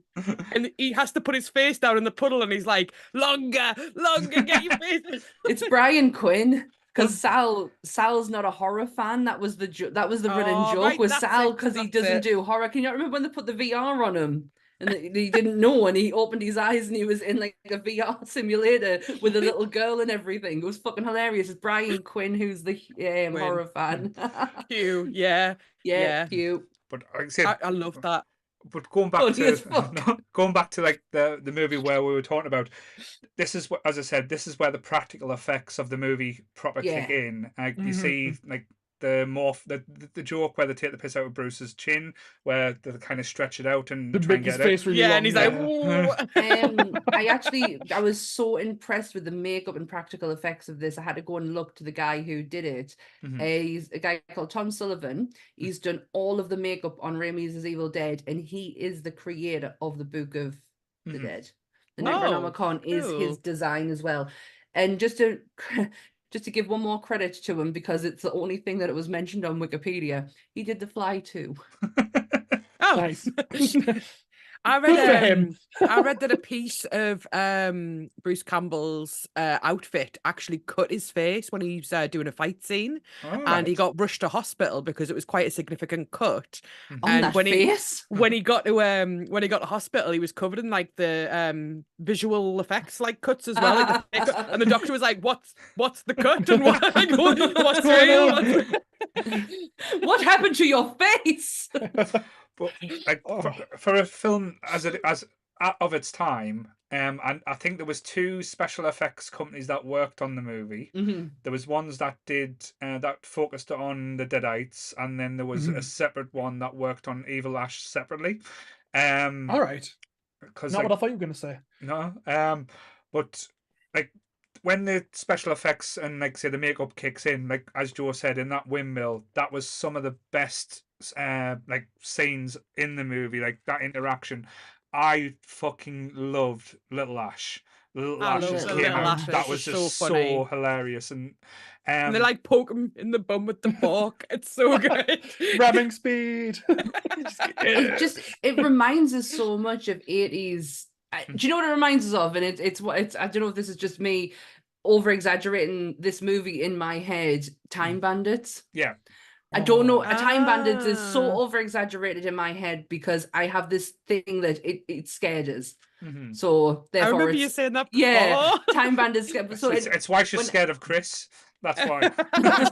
So but when I think of like in Baron Munchausen, it reminds us so much of them, but it makes total sense because the whole thing itself and the skeletons is all a tribute to Ray Harryhausen. Mhm. So it makes sense. Once I knew that, I was like, oh, I totally get where this is like Mhm. coming from, because they're all Mhm. homages to the same thing. Oh no, but this is when the movie, as you said, kind of goes back to the horror roots and goes away from the fantasy. I know there's fantasy elements, but this is where they go a bit crazy with the horror, because you get the body horror with the eye on the shoulder, which I did freak me out. Like say, it did scare me as a child. Like the smashing of the mirror, then all the little ashes jumping out of the mirror, stabbing him with the weird fork. Then again, Ash becoming the best darts player in the world with the fork, which is just, what a shot! Like say with the one shot, and then for some reason, and again, this is where this movie just works so well, because it wouldn't work in any other movie. You would be like, nah, I'm out, turn it off. To kill one of the mini Ashes, he fucking drinks boiling water. And doesn't have any burn marks at all. This is as well after burning his face on the stove to the point where he's stuck and he needs to shovel it off. And then he gets up and he has a cut. I was like, he's got like a really small red circle. He's not going to hurt the face. You know what? I actually, on that scene, I actually laughed because have you ever burnt yourself before? Yes, we've all done it. It doesn't show up until the next day. It's just quite red. And I was like, you know what? Realistically, he wouldn't have a big, like, weird mark. It would wait a couple of hours to show up. So I just boiled that down to being realistic. There's so much physical comedy with just one person. It's so impressive that he's only acting himself. He's not acting with anyone else. When they're split in two, and it's like him being like shocked Ash and him being evil Ash, and the duality feels so like organic. Like it doesn't feel put on. It feels like two people. It's so good. I think that's where Bruce Campbell, like, I know he's had a great career. Like I said, I'm not doing him down, doing him disservice, but I don't think he gets the credit that he probably could have got if he did any other type of movies, because his performances in these movies, like you said, going back to the first one, it is generally terror. Like I say, it is like scary. Then when you go to this, he goes to the extremes where he's just he must be having fun. I know, like in the interview he gives, like Sam Raimi tortured him, and like Ted even said Sam loved to push and do things like over and over just to see like what reactions he could get from Bruce, just to see when Bruce would tap out and say, no, I've had enough. But like that physical comedy style is up there with the greats. I would even say like as good as Steve Martin at times. I know we talked a little bit about Steve Martin last night, but that's the kind of humor I kind of get from him, because it's like body humor. He uses his facial expressions like not many people can. Yeah, he's got such a rubber face in like the nicest way possible. He can make his face do whatever he wants to. And it's so right. I do get a lot of Steve Martin like vibes from him, especially with the physical side of it. Because like, I don't think anyone can do as good as Steve Martin. No. Young Steve Martin, old Steve Martin. I just generally don't think they can do as good. But Bruce Campbell like really brings like his A game of his acting ability, and we all think it's like really funny, don't we? Like we're looking at it. Sorry, is everyone seeing my cat? I was like two cats. One's just been on my knee. I know the first one came out, I was like cat, and then I was like Loki's just came out, I was like two cats. Can't get rid of this one either. Yeah, they just woke up. I'm glad they're in here. But yeah, I've lost my train of thought now. Sorry. Physical comedy, body comedy. Steve Martin. That's it. Steve Martin. That's it. Yeah, he's good. I'll make this profound point, then cats have spoiled it. I'm sorry. One thing it's all right. One thing we did forget about though, when did Bruce Campbell become an engineering master and knowing how to build a fake hand? He works in the is it homewares or hardwares? Smart, yeah. He has an understanding of the alloys and the compositions of things. But did you hear him take the piss out of somebody else because they didn't know, and he was like, "Your tiny mind wouldn't be able to take all this," and it's like, how the fuck do you know? Oh no, that was when he was building the war stuff. This is when he was like building his hand, and he was like saying, "Oh, I need to build a hand so he can mechanically makes a fake hand with wires and stuff." Even though we don't have the technology now to do that, but send Bruce Campbell back in the medieval times. Give him less preparation and less things, and he can do it. Fucking hell. They're giving us English so much credit than we deserve, really. 1300s, yeah. That blacksmith's really earning his keep. Like he's again, going right the way back to the beginning with the whole like slave comment. He's like, I think I'm in the 1300s. You think? You think you don't actually know where you are, do you? He doesn't. There's no actual, like, no one says you're in the 1300s in medieval England. He's just fucking pure on guessing it. For all we know, he could be outside Middlesbrough present day. That's what it looks like. Exactly. Potentially. But this is, and again, they do ramp up the slapstick a lot more as well when, like, say, the evil Ash gets chopped up, and then, like you say, he takes the book, he doesn't read the words. You can get down now. Bye, cats. And basically, the army of the dead is awoken, and then you see him getting attacked by the Three Stooges bones, where they do all the tricks and, like, poking him in the eyes, and he's doing all the facial expressions, pulling his cheek and his nose, and giving him like the fish hook. But the one thing that does make me vom, and like it made us gag even when I watched it the other day, is when the skeleton hand goes into his mouth, and it's like proper deep throating, like this, like Bruce Campbell doesn't have a gag reflex. Just saying. My note at this section was like when he falls down and they start like Three Stooges-ing him. Yeah. I don't know how to say that. I was like, I can't believe this is the same franchise as the film with the tree rape. And then the skeleton arm went down his throat, and I was like, now I can. Now I get Yeah. If there it is. If there's an orifice open, Sam Raimi will try and put stuffing in it. But yeah. But he does go. He goes too far with the body horror. It's too far. That eye in the shoulder is just a fuck no, according to my notes. I watched this movie twice. This is a little bit of a tangent. I watched it the first, like, I just wanted to watch it normally and experience it and whatever, reflect on it for a little bit, and then I wanted to rewatch it today before we start talking. I wanted to watch a better quality version of it than my Dodgy Up North subscription found for me. Right. So I found a better quality, perfectly legitimate place to watch it, which didn't quite work. And I was like, I'm running out of time. I need to start watching this now. The full film's just on YouTube. Yeah, it's just there. It's also on ITV Player. It's on as well. ITVX, yeah. That's where I watched it. Not in the UK. I'm not allowed to. You cannot watch it through VPN, Joe. With a VPN. I could, yes. We're not even being dodgy at this end, Joe. I would never even misappropriate work property like that. But the versions I watched, both versions, that scene where he shoots evil Ash in the face had different lines in them. All right. And I know that there is a theatrical cut and a director's cut, Yeah. but the ending was the same in both versions I watched. So I was like, even in these versions, there's differences. Yeah. And by the way, the "I'm not that good" line I felt was better than "Who cares? I've got a gun" line. I was like, nah. One of them comes off better, and the one I watched today was better. The one that's on YouTube, you want to watch that one? Plus the quality's better. Can I just ask about the Deadite who's got the fucking crown on? The king, whatever he was, the skeleton looking thing at the end with Sheila. What the fuck was he? The skeleton, what one? Hold on. The big bad guy at the end. What, Evil Ash? Oh, that's Evil Ash. That's Evil Ash. He sends him and burns his flesh off him.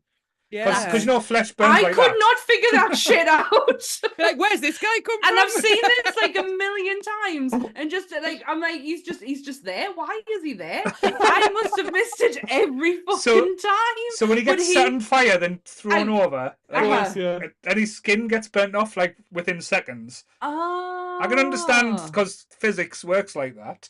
Yeah, flesh is very flammable. Yeah. It's I just honestly, flammable. when I've watched this before, I just feel like he's just there. So I'm like, all right, who gives a fuck? But he is very polite. Right. He was the politest bad person I've ever heard speak. When he was talking to Sheila, he was like, "Once we are done here, you will become my bride." And I was like, "Oh." She's like pure not interested as well. She's like looking off. She's playing with her little dagger, and she's just like, "What? Huh? Yeah. What? Oh yeah, sure." The makeup on her totally reminded us of Night of the really Demons.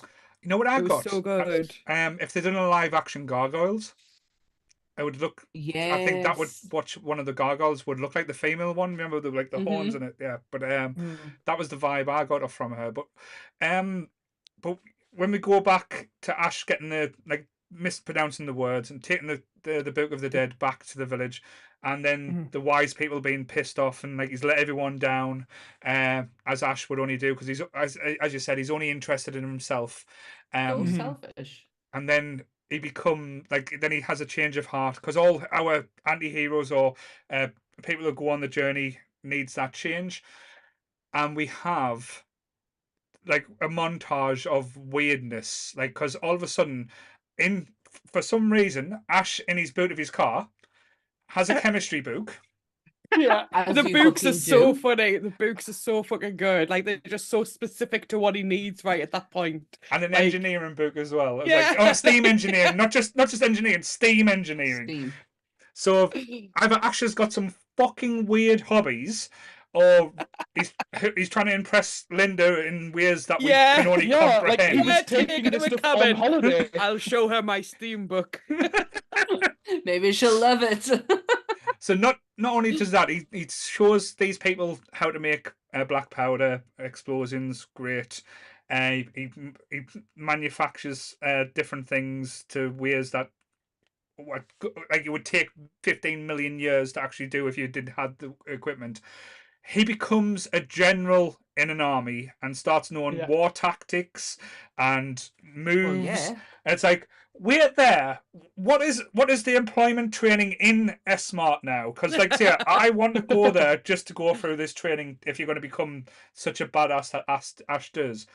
But with any type of action or horror movie, they've always got these type of things. But there's always a training montage. Yeah, they kind of played up on it. Again, it's just so funny. It's they don't even try and be subtle with it though as well. It's kind of fuck, we're going to put it right out there, and they don't even try and answer the question. It's I've got this book because I'm doing a chemistry lesson, or I'm training, I'm teaching my little nephew say chemistry or something. No, it's just they're there. Fuck it, Ash has got them. Well, I love as well. It's part of the comedy, isn't it? Yeah. It's meant to be just silly, and it, I feel in a way it's almost because there's so many homages, but there's also a lot of pointing out of how silly scenes like that are in these types of films, where someone has exactly what they need in the boot of their car, or they're oh, I've got this book of demon names under my bed, and it happens to have the demon's name from the demon that we're fighting. It's always the right place at the right time, and this film's nah, this is how stupid you look when you do that. I like that. What I love about it is they do this fighting mod. They're training the guys to fight with the sticks in the yard, but then they actually do it later. And I was oh, that paid off. They actually did. That worked out. It's Ash Williams, you made some good choices in this movie at times. Every time someone you watch says... Mulan, they're training with the sticks and that. You never see anyone fight with sticks. No, you don't. No. Pointless. Well, every time, whenever someone says montage or fighting montage, the fucking Rocky IV music goes straight on in my head, Hearts on Fire. Hearts on Fire. Yeah. No, it's not. It's the music. When they're showing you the difference between Ivan's training and Rocky's training. Oh yeah. Do that one. That's playing in my head right now. When he's running through the snow, and then Ivan's in the top tier gym. And of all technology. Yeah. Because Russians take steroids apparently. But yeah. Allegedly. So we've skipped over something that I want to address. Sorry, okay. It was my favorite line of the movie, which just caught us so off guard. It's when he comes back to the castle with the book, and all the townspeople are "Oh, the promised one's returned!" And they're all shouting, cheering him on, and he's "Yeah, I'm back. Hey, how you doing?" And they keep shouting, and he's "Yeah, okay, I'm back." And then they keep shouting, and he's "Fuck off." So he goes, he washes his face, but I was that fucking killed me. Just gradual annoyance, just yeah, all right, shut the fuck up. To be fair though, with us being antisocial as fuck as well, we get that.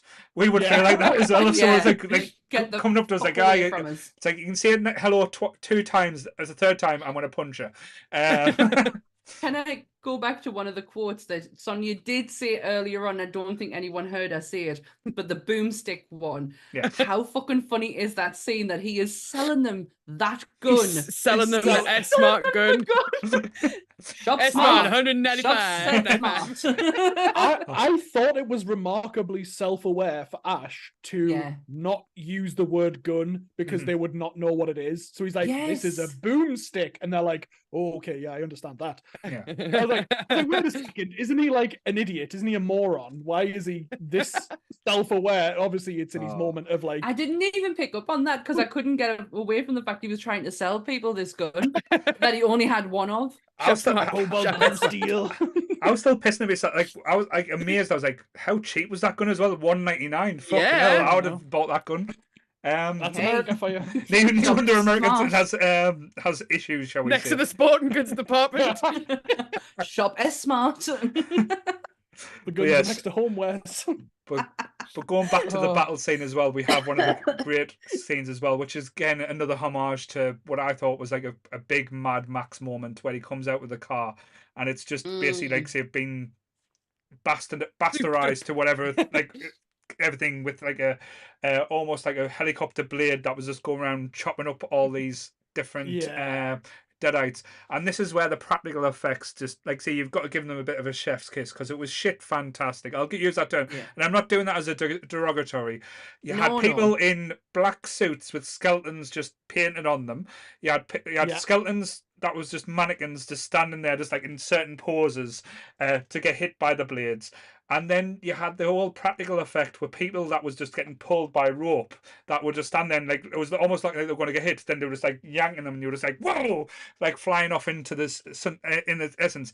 And I know, as you said, when we look at like horror movies or action movies and stuff, like £11 million, it's still a lot of money. But for a movie of this size and what they did, what they got out of that is just absolutely unbelievable. And the puppeteering as well with some of the skeletons, like when they're like the guy that's crawling along the floor that tries to knife him and then gets hit with the bricks, the way they just make his mouth move and he's like, ah, like it's just, it was so good.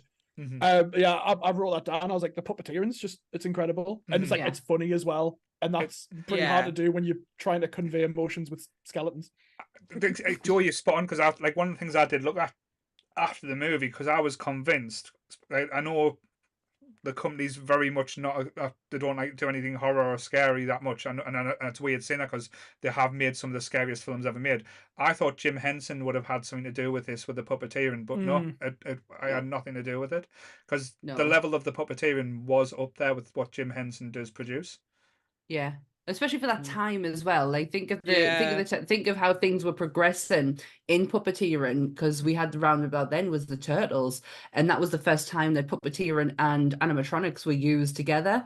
So the technology is kind of like advancing at that time, so you would expect like Henson to be involved in it somehow, but Henson would not touch horror. As we learned in the Turtles one. No, the reason everyone thinks the Turtles is violent is because Jim Henson told everyone that it was. It's not really. some of the greatest like this poor Raphael takes a beating that we say, but yeah. One of the notes I did make as well, because normally when you get through a movie like this, the final fight is normally a bit of a damp squid or a letdown. This was a really good final fight, like between the two, Ash and Evil Ash. It had good sword play. Like, as again, Ash is in these 2 days he's been there, he's learned how to be a sword. It's like a sword master to the degrees that he can do double sworded. So fucking hell, like Linda was a very lucky lady if he can do that with his hands. But yeah, so and the sword fight with Evil Ash, and like he's pulling off somersaults, backflips, and it's not over too long, it's not overshot, and it's ridiculous, but in a fun way, but not overblown. And as Sammy found out, I like the payoff as well, where he burns Evil Ash's flesh off and he falls off, and we get Skeletor. And then a different guy comes in. I'm gonna have to fucking rewatch it. I feel like I've missed. And the king of the skeletons is there for some reason. I've fucking missed a whole portion of the film. I have seen this so many times as well, and I feel like I've missed a whole portion of the film. I remember him standing on this hill, and I was like, "Where the fuck's he come from? Like, who is he?" God damn it. But yes, and the whole like even the way he kills off Evil Ash is like hilarious as well. Where it's almost like they do the whole thing where he's won, he's got the book, and he does the most stupid thing. He lands on a catapult full of explosives. Yeah.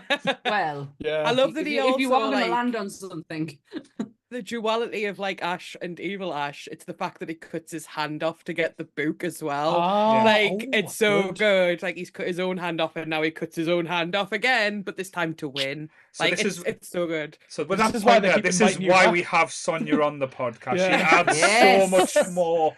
Like I would say, it was a canny fight. She's just made it like we're like mean she's so given much more. meaning. Yes. She gives Yeah. that fight meaning. Even I love that. And this is why Sonia is going to end up replacing me. No, it's too much pressure. No, don't want it. Don't want it. But yes, but then we get the true hero of the film that comes to save the day. Henry the Red Henry comes, the Red. comes and yeah. storms and defeats everything. Honestly, it's like when the fucking horn of Gondor gets blown. Like, he's fucking so good. With But that yes. fringe. But no, that's Arthur. Arthur's with My a bad God, hair. who is this guy? Henry's the Red's the ginger fat dude who comes back. He's the Oh, Scottish guy. him. Yeah. Is he Fancy Scottish? pants. He's Fancy Mr. Yeah, Fancy Mr. Fancy Pants. Yes. Fancy Well, pants. Can we call Arthur's him the Fancy Pantson? yeah. Arthur's the No, one with no the names. terrible fringe. Honestly, man, yeah. shapes and colours. It really is at this point, isn't it? I just watch shapes and colours.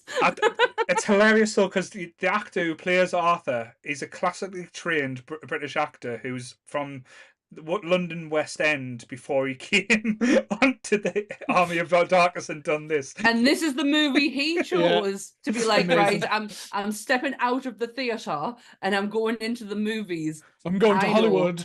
Army of Darkness. And I But shan't be coming back. But the reason he chose this movie as well because he kept on getting offered the romantic leads and he was sick of being like the suave debonair like romantic like person. He just wanted to be a dick, and well, he wasn't a dick. He just wanted to be something a bit different. He was redeemed. I could kind of at the start of the movie, I was like, because at the start of the movie contrasts so badly with the end of Evil Dead 2, and I was like, why was everyone like, "Wait, he's the promised one," and then all of a sudden he's a slave. But yeah, like he does redeem himself, and I love the resolution between him and Henry, the way they like hug, and they're like, I love that. It was a proper bro hug as well, wasn't it? It was like, yes. I was not expecting them to like resolve it like that because like they all line up, and I was like, oh shit, are they actually going to fight? Are they actually going to these are going to not fight? just brush it under the carpet and go, we got more men? They're actually going to address it, and I was like, yay! Friendship wins overall, guys. Friendship is the And England and best thing Scotland never ever. had any problems after that ever again. Ever again. It was all squished in that moment. Do you know who I generally thought it was at first glance? Was who was the guy who played Mad-Eye Moody in the Harry Potter movies? Gleeson. Someone. I generally thought it was him at first, and I was like, double take, and I went, oh no. I thought it was Brian Gleeson. Cox. I got a Brian Cox vibe from him. Yeah, yes. I got a bit of a Brian Cox vibe. I got just Braveheart all over, and I was like, who's This been in is the film that Braveheart? inspired Braveheart, though. That's the thing. Now, yes, and let's make that fact. Let's make that fact. Mel Gibson just running at himself. Castrating himself, saying, "No, I deserve this." Jesus, make that fact. Now we come to the most controversial bit of the movie. Oh yeah, I've got the thing that has divided a lot of fandoms. The ending.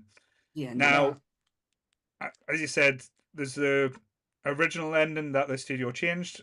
If you watch the DVDs now, I think on the DVDs now, the original ending's on. That's where he ends up in the post-apocalyptic Yes. world. Wait. Yeah. He has the extra drop. Yeah, they did. Universal didn't like it because they said the narrative was depressing. However, they didn't speak to Sam Raimi. They didn't speak to Bruce Campbell. They just went, this needs fucking changing. The idea of it all, and I fucking love this, was it was going to lead into Evil Dead 4. And it was going to be Ash versus the Deadites with fucking robots. Oh, that would have been so good. And Bruce Campbell is heartbroken that didn't play out. Fast forward to the TV show, Series 3. He gets his moment. He gets to go into the post-apocalyptic world. It's going to be Ash versus the Deadites with the robots. The fucker gets cancelled for season 4. History completely repeating Reboots itself all over again. Poor Brucey does not get to fight Deadites with robots. One day we'll get that, because there's talk that they are going to reboot it. Well, not reboot it. Do like not another. Rebooted. They just going to add into it. I think the best part about Evil Dead in the whole franchise in itself is you can just add onto it. It doesn't need to. There's no reboots need to be done. You can just expand or not expand or do something different. It doesn't have to be. And we've learned continuity means fuck all. So it doesn't matter. It's just not needed. Like we started Evil Dead 2, and I was like, hang on, he's going to the cabin. Why? And then we started Army of Darkness, and I was like, hang on, wasn't he praised at the end of Evil Dead 2? And now all of a sudden he's like, but then you kind of think about it for a moment. You're like, meh, I'm enjoying this. Yeah, it's a movie about a man and a book that, like, say, and Deadites. There's like 5 years between each movie. No. It's like... Even though some of the movies are getting a little bit like the new Evil Dead that came out a few years ago, which I thoroughly enjoyed, and then Evil Dead Rise. It's taken so good. My favorite film of last year. Unreal. Fucking loved it. But they are taking a serious route, even though the Deadites still have their little comedy element in it. It still falls lovely within the wheelhouse of it all, if that makes sense. Yeah, I thought that. I thought Rise was like, yes, the book was more embellished and each page was about the different types of Deadite, which I really liked.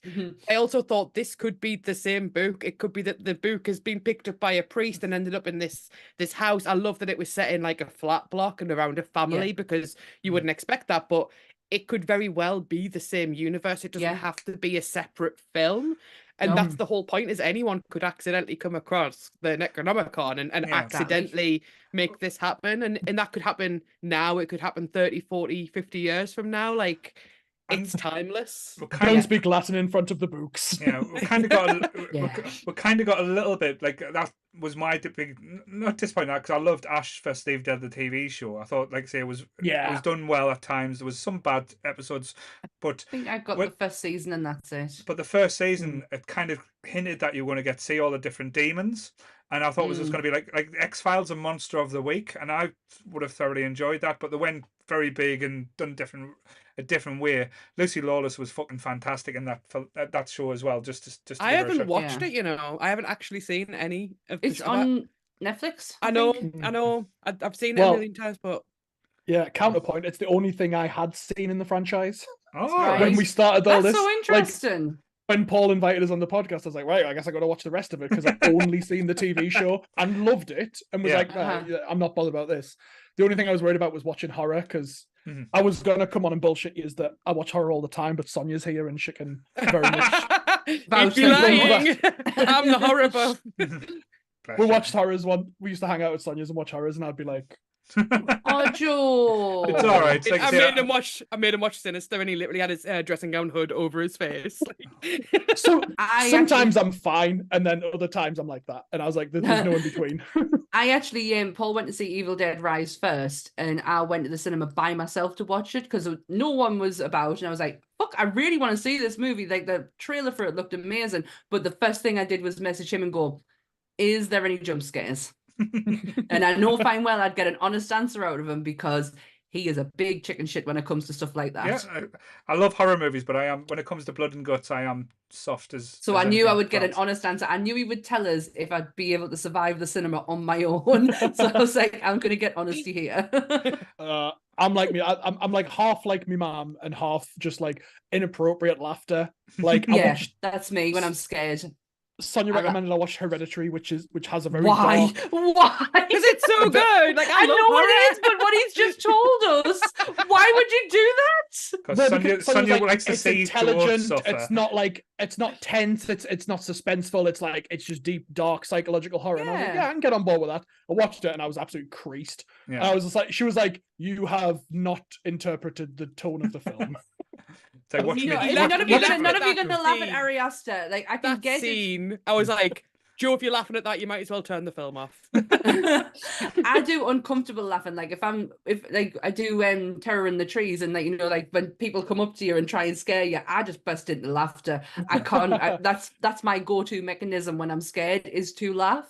Yeah. So I kind of get it in a way. But if you are laughing at Hereditary, fuck, what is wrong with you? It could be worse. Could have been Midsummer, a light-hearted joint through. You know what? Like, I could understand laughing at Midsummer because it's so fucking unbelievable at times. Yes, it does become like really funny, but Hereditary is so fucking meaningful and dark and such a great story that I can't get why it's you just would brutal. laugh. Like it's one of the best depictions of a family in horror I've ever seen. Like that scene when they're arguing around the table. I don't know how Tony Collette didn't win an Oscar for that. Oh, that was incredible. Going like in a roundabout circle back to Army of Darkness, I feel like Sam Raimi cracked the chemical compound formula for the perfect blend of horror and comedy that I've not seen any other film do as effectively, because they usually end up too much comedy or too much horror. And Evil Dead has always been just like, if I think of comedy and horror, I think of Evil Dead. I think of Bruce Campbell. Like he is horror comedy, isn't he? Like it's perfect. I didn't know what to expect going in, and I absolutely loved this. Like this was, like you say, it was a good blend. I wasn't nervous, and I was enjoying it, but I wasn't like, this is stupid, laugh out. Like I wasn't laughing out loud at the wrong moments. It's kind of like they're letting you in on the joke. That's the thing. It doesn't treat. I know I say it quite a lot because a lot of movies treat the audience like they're stupid. This is like saying, this is just our joke. If you get it, it's good. I'm glad you get it. If you don't worry. There's other stuff that you will get. So there's certain aspects that'll be for some people. Like as you said, the body horror is definitely like up there for the gorehounds. And then you've got like the slapstick horror. Then you've got the physical comedy. Like there's so many good things. And again, that's why the two endings kind of. I quite like both endings. I'm not trying to say that to sit on the fence. So I like the original ending because it's very Planet of the Apes. It's very the Time Machine vibes. Very homage to that. And again, it fits in with the character that Ash is that stupid. It's the tragedy of him as well. Yeah, it's like he just can't get a break. No, ever. But I love the fact he's talking to his co-worker like, this is fact. This is what happened, and his co-worker's like, what? But that's it's always like, sure, okay. That's the second ending where, like, say he says the wrong words again, and it's a callback to, like when, like, say, you got the books. So the second ending, I think that's the one where the studio made him reshoot. Yeah. Is where he's at the S-Mart and he's sitting with Ted Raimi again, telling them all about it and saying, "Oh, did you say the words right?" And he's like, "Yeah, sure, kinda, not every syllable." That's what I saw. That's the remake ending. The remake ending, yeah. Right. So, I wasn't. So I knew there was an alternative ending because of what I'd read about the whole post-apocalyptic thing. I just thought that was the change. No, the ending. I didn't realize there was two changes within the same kind of setting. Massive two changes. Like the ending I put on Instagram, that's the original ending where he's basically he's in the car. He takes this. He's counting the drops and he counts one too many. And then he wakes up and he's got the full beard. He's got the hair. His clothes all raggedy. He manages to break out the cave that nobody's looked into all these years, just magically. Why not? And Big Ben's fallen over. It's got this building that's like a pyramid upside down. Like the world has ended, and he's like sitting there going, "Why now? Yeah. Then it ends. It's like Team America, isn't it? Where they were just like, we just need landmarks, just put them all in. In one shot. We don't need. We don't care about geography. Yeah. We just want to showcase this is current times. and then you get the other ending where it's like he's sitting there telling the story, and I think this is the one that came out on DVD that didn't come out on Blu-ray. But the store ending gives you "Hail to the King, baby," which is such a fucking line. Yeah, it's legendary as well, because when you think of Evil Dead movies or like Army of Darkness, the quote that just went, and I butchered it last night when I tried to say it to Taffeta, is "Hail to the King, baby," and he grabs it, and that's the last line in the movie, and it's so perfectly done. And again, Bruce Campbell learning martial arts, learning physics by throwing a gun in the air, doing somersaults. And he didn't need to do that. That was just for show. Just for show off and just to show off. He was like, I can do this now. It was the show off to Linden number 4. And he was shooting and being probably the worst shot I've ever seen, because he shoots about 7 or 8 times, misses completely, and gets about 5 foot away, then hits, and then he's like, I could have been such and such telling the story, and he's like, "Hail to the king, baby," and that's how it ends.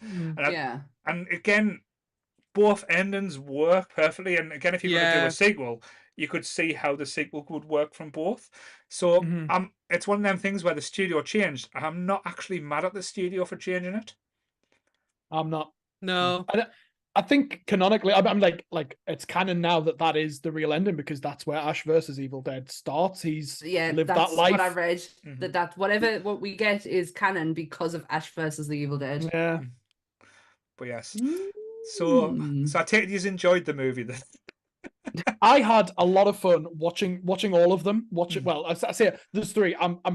I might push myself to watch the new ones, the remake. Sorry, not the remake. It's a requel, right? It's like it's just a redo, it's a redo of the first one. It's a redo. I would say watch Evil Dead Rise. Personally, watch Evil. Yeah, I would. Yeah. Because the remake, redo, reboot, whatever you want to call it, is really fucking dark. It's very Blumhouse. It feels like a Blumhouse movie. Yeah. But I like that as a description. It's very Blumhouse. It's really fucking dark. And if you are not a fan of horror, you're not going to enjoy it. No. I like horror movies. I actually do like them. I appreciate them as an art form and as a story. Like, I do like them. I'm just chicken shit sometimes, and I sit there and go like, but I don't really watch Hell House then. I'm gonna watch that this week. Yeah, I'll probably give that a watch. But yes, I'm not going to say give this a film a rating, because to be honest, it's more about a personal. Because if you're going to rate it as a film, it's fucking garbage. Like, let's be honest. Yeah, like if you look at Rotten Tomatoes, critics rate it quite low, fans rate it really high, and I think that's the point, isn't it? It's for us. Yeah. This film is for us, and we are here to just fucking love every minute of it. Definitely. But yes. So can I mention one thing we have not talked about? When Sheila gives him the blanket and he griefs her, she takes 7 seconds to slap him in the face. It's a full 7 seconds of her face going, did he? Yeah. She's not the brightest, is she? Boom. And then she just cracks him one. And it's so good. Like, I was creased. And then Sonia taught me the Blade Runner school of how romance in these movies goes. And that is, once you've hit each other a couple of times, that's the romance starting. Right, okay. And then that's they give me some sugar. And I was like, amazing. Like, she's just full up. Like, he's griefed her. She's booted him one. And now they're ready to have sex. Yeah, it's literally Harrison Ford. So basically, that's what's poor Coxie's got to wait to. He's got to wait there. He's got to get slapped. Then he's got to be ready to go. That's fine. Yeah, and he's got to grab her. He's got to grab Sonia by the shoulders and shake her around, and she's got to start crying. And that's. To be fair though, I don't think that'll be Coxie doing that. I think it'll be Sonia shaking. It is the other way around. Actually. It absolutely will be. Yeah. I'll wait for him to slap me. I think with Sheila's character, there's a lot of long shots on her where she's just staring into the abyss. Yeah. It was just amazing. Like, he's so rude to her, and then she just hit him, and I was like, good. But yes, so again, it's one of those movies where I always recommend it to people who say they're not into horror as much, because I wouldn't class it as an out and out horror movie, because that was one of the questions I wanted to ask at the start, how you felt about this movie. With it being under the Evil Dead bracket, it'll always come under the horror genre and stuff, but it is more Princess Bride meets and like wacky and wonderful things. Yeah, but I totally agree with you. Yeah, I get that exact same thing, especially when he's going to the graveyard. I don't know why it reminds me of the swamps. Like, yes, it totally has that vibe, and Monty Python too. But it is very fantasy, isn't it? It's very 80s fantasy. 80s fantasy. It's very and again, it's because I know it's a very American production and everything. I know that they did aim it for. There's no Englishman worked on that film. But the thing is, though, they did aim the production for a European audience, just simply because the Evil Dead movies originally did better in the UK and in Europe than it did in America. So that's why they wanted great sense of humor. That's why. Yeah, because we appreciate humor that's not in your face humor. It's like subtle, and it's like I think Evil Dead, when you first watch it, there's certain moments where you're like, am I supposed to be laughing? And then the Yeah. more it goes on, you're like, yes, I am. Yes. Definitely meant to be laughing. I get it. And we get it really quickly. I don't think we're I think we take comedy for what it is. Mhm. We don't have to look at any meaning behind it, and especially with this movie. If you are looking for meaning behind it, you are going to be looking a long fucking Yeah. time. Oh, what the fuck's wrong with you? Yeah. Yes. So, any other points there? Because I've went through my notes. I've pretty much touched on everything. One more little tiny factoid, which is just right up my wheelhouse. Tell us what happened, lad. Who died? No. It's not that one. It's the other one. One of the monsters Mhm. is actually played by Billy Bryan, who Right. is the Stay Puft Marshmallow Man. All right. Oh, Hey, nice. see, no like death that. involved in that one. I still won with the Bill Moseley factor. You fucking blew my bastard mind with that. Joe did it to us the other week with another movie. Joe, you are Joe. Dan Yeah. did it to us the other week with another movie, and I was like, what the shit? Like, I don't realize how much Bill Moseley's actually been in stuff. Did not know that. Yeah, Yes. you got I was us with going to that say one. it. I was like, oh, Sammy noticed me, Not like you. at a different time. But no, she wasn't talking about me. Oh, bless you. Oh, So- also, Mhm. before we end on this, this is officially is my last bit I wrote down. All three films have Mhm. been seamlessly cut together. Right. However, there, and I think this goes back to like what we were talking about earlier. There are several narrative and inconsistencies throughout. So Yeah. yes, they have been seamlessly put together, Yeah. but they generally don't make any fucking sense. No. And And Bruce I Campbell want to will watch that. age I 10 want to watch years them. over. Bruce Campbell seems he gets more and more handsome and more fuckable all the way through the movies. yeah. Hey. Well, that happens So, anyway. like, I'm Yeah. down for it. The only other fact I had sorry. was that the actress who plays Sheila, Miss Mhm. Honey, or the woman from 13 Ghosts, Grey's weirdly, Anatomy. she apparently hated like the physical nature of her role so much, like it was so demanding on her body, and the Mhm. makeup and stuff was so hard that she actually contemplated quitting acting for good. Jesus. Was like, I'm never gonna act again. And then, as you said, went on to do Schindler's List. So imagine if she quit. Like, so yeah, apparently It's like was... one of the biggest movies of all time. Yeah. Most What, important Army of historical Darkness? movies. yeah. yeah. Why we're here. And then she goes and does Schindler's List. Yeah. Just a little independent movie made by like a not so big name director. Yeah, exactly. I have one more thing I just want to... Yeah.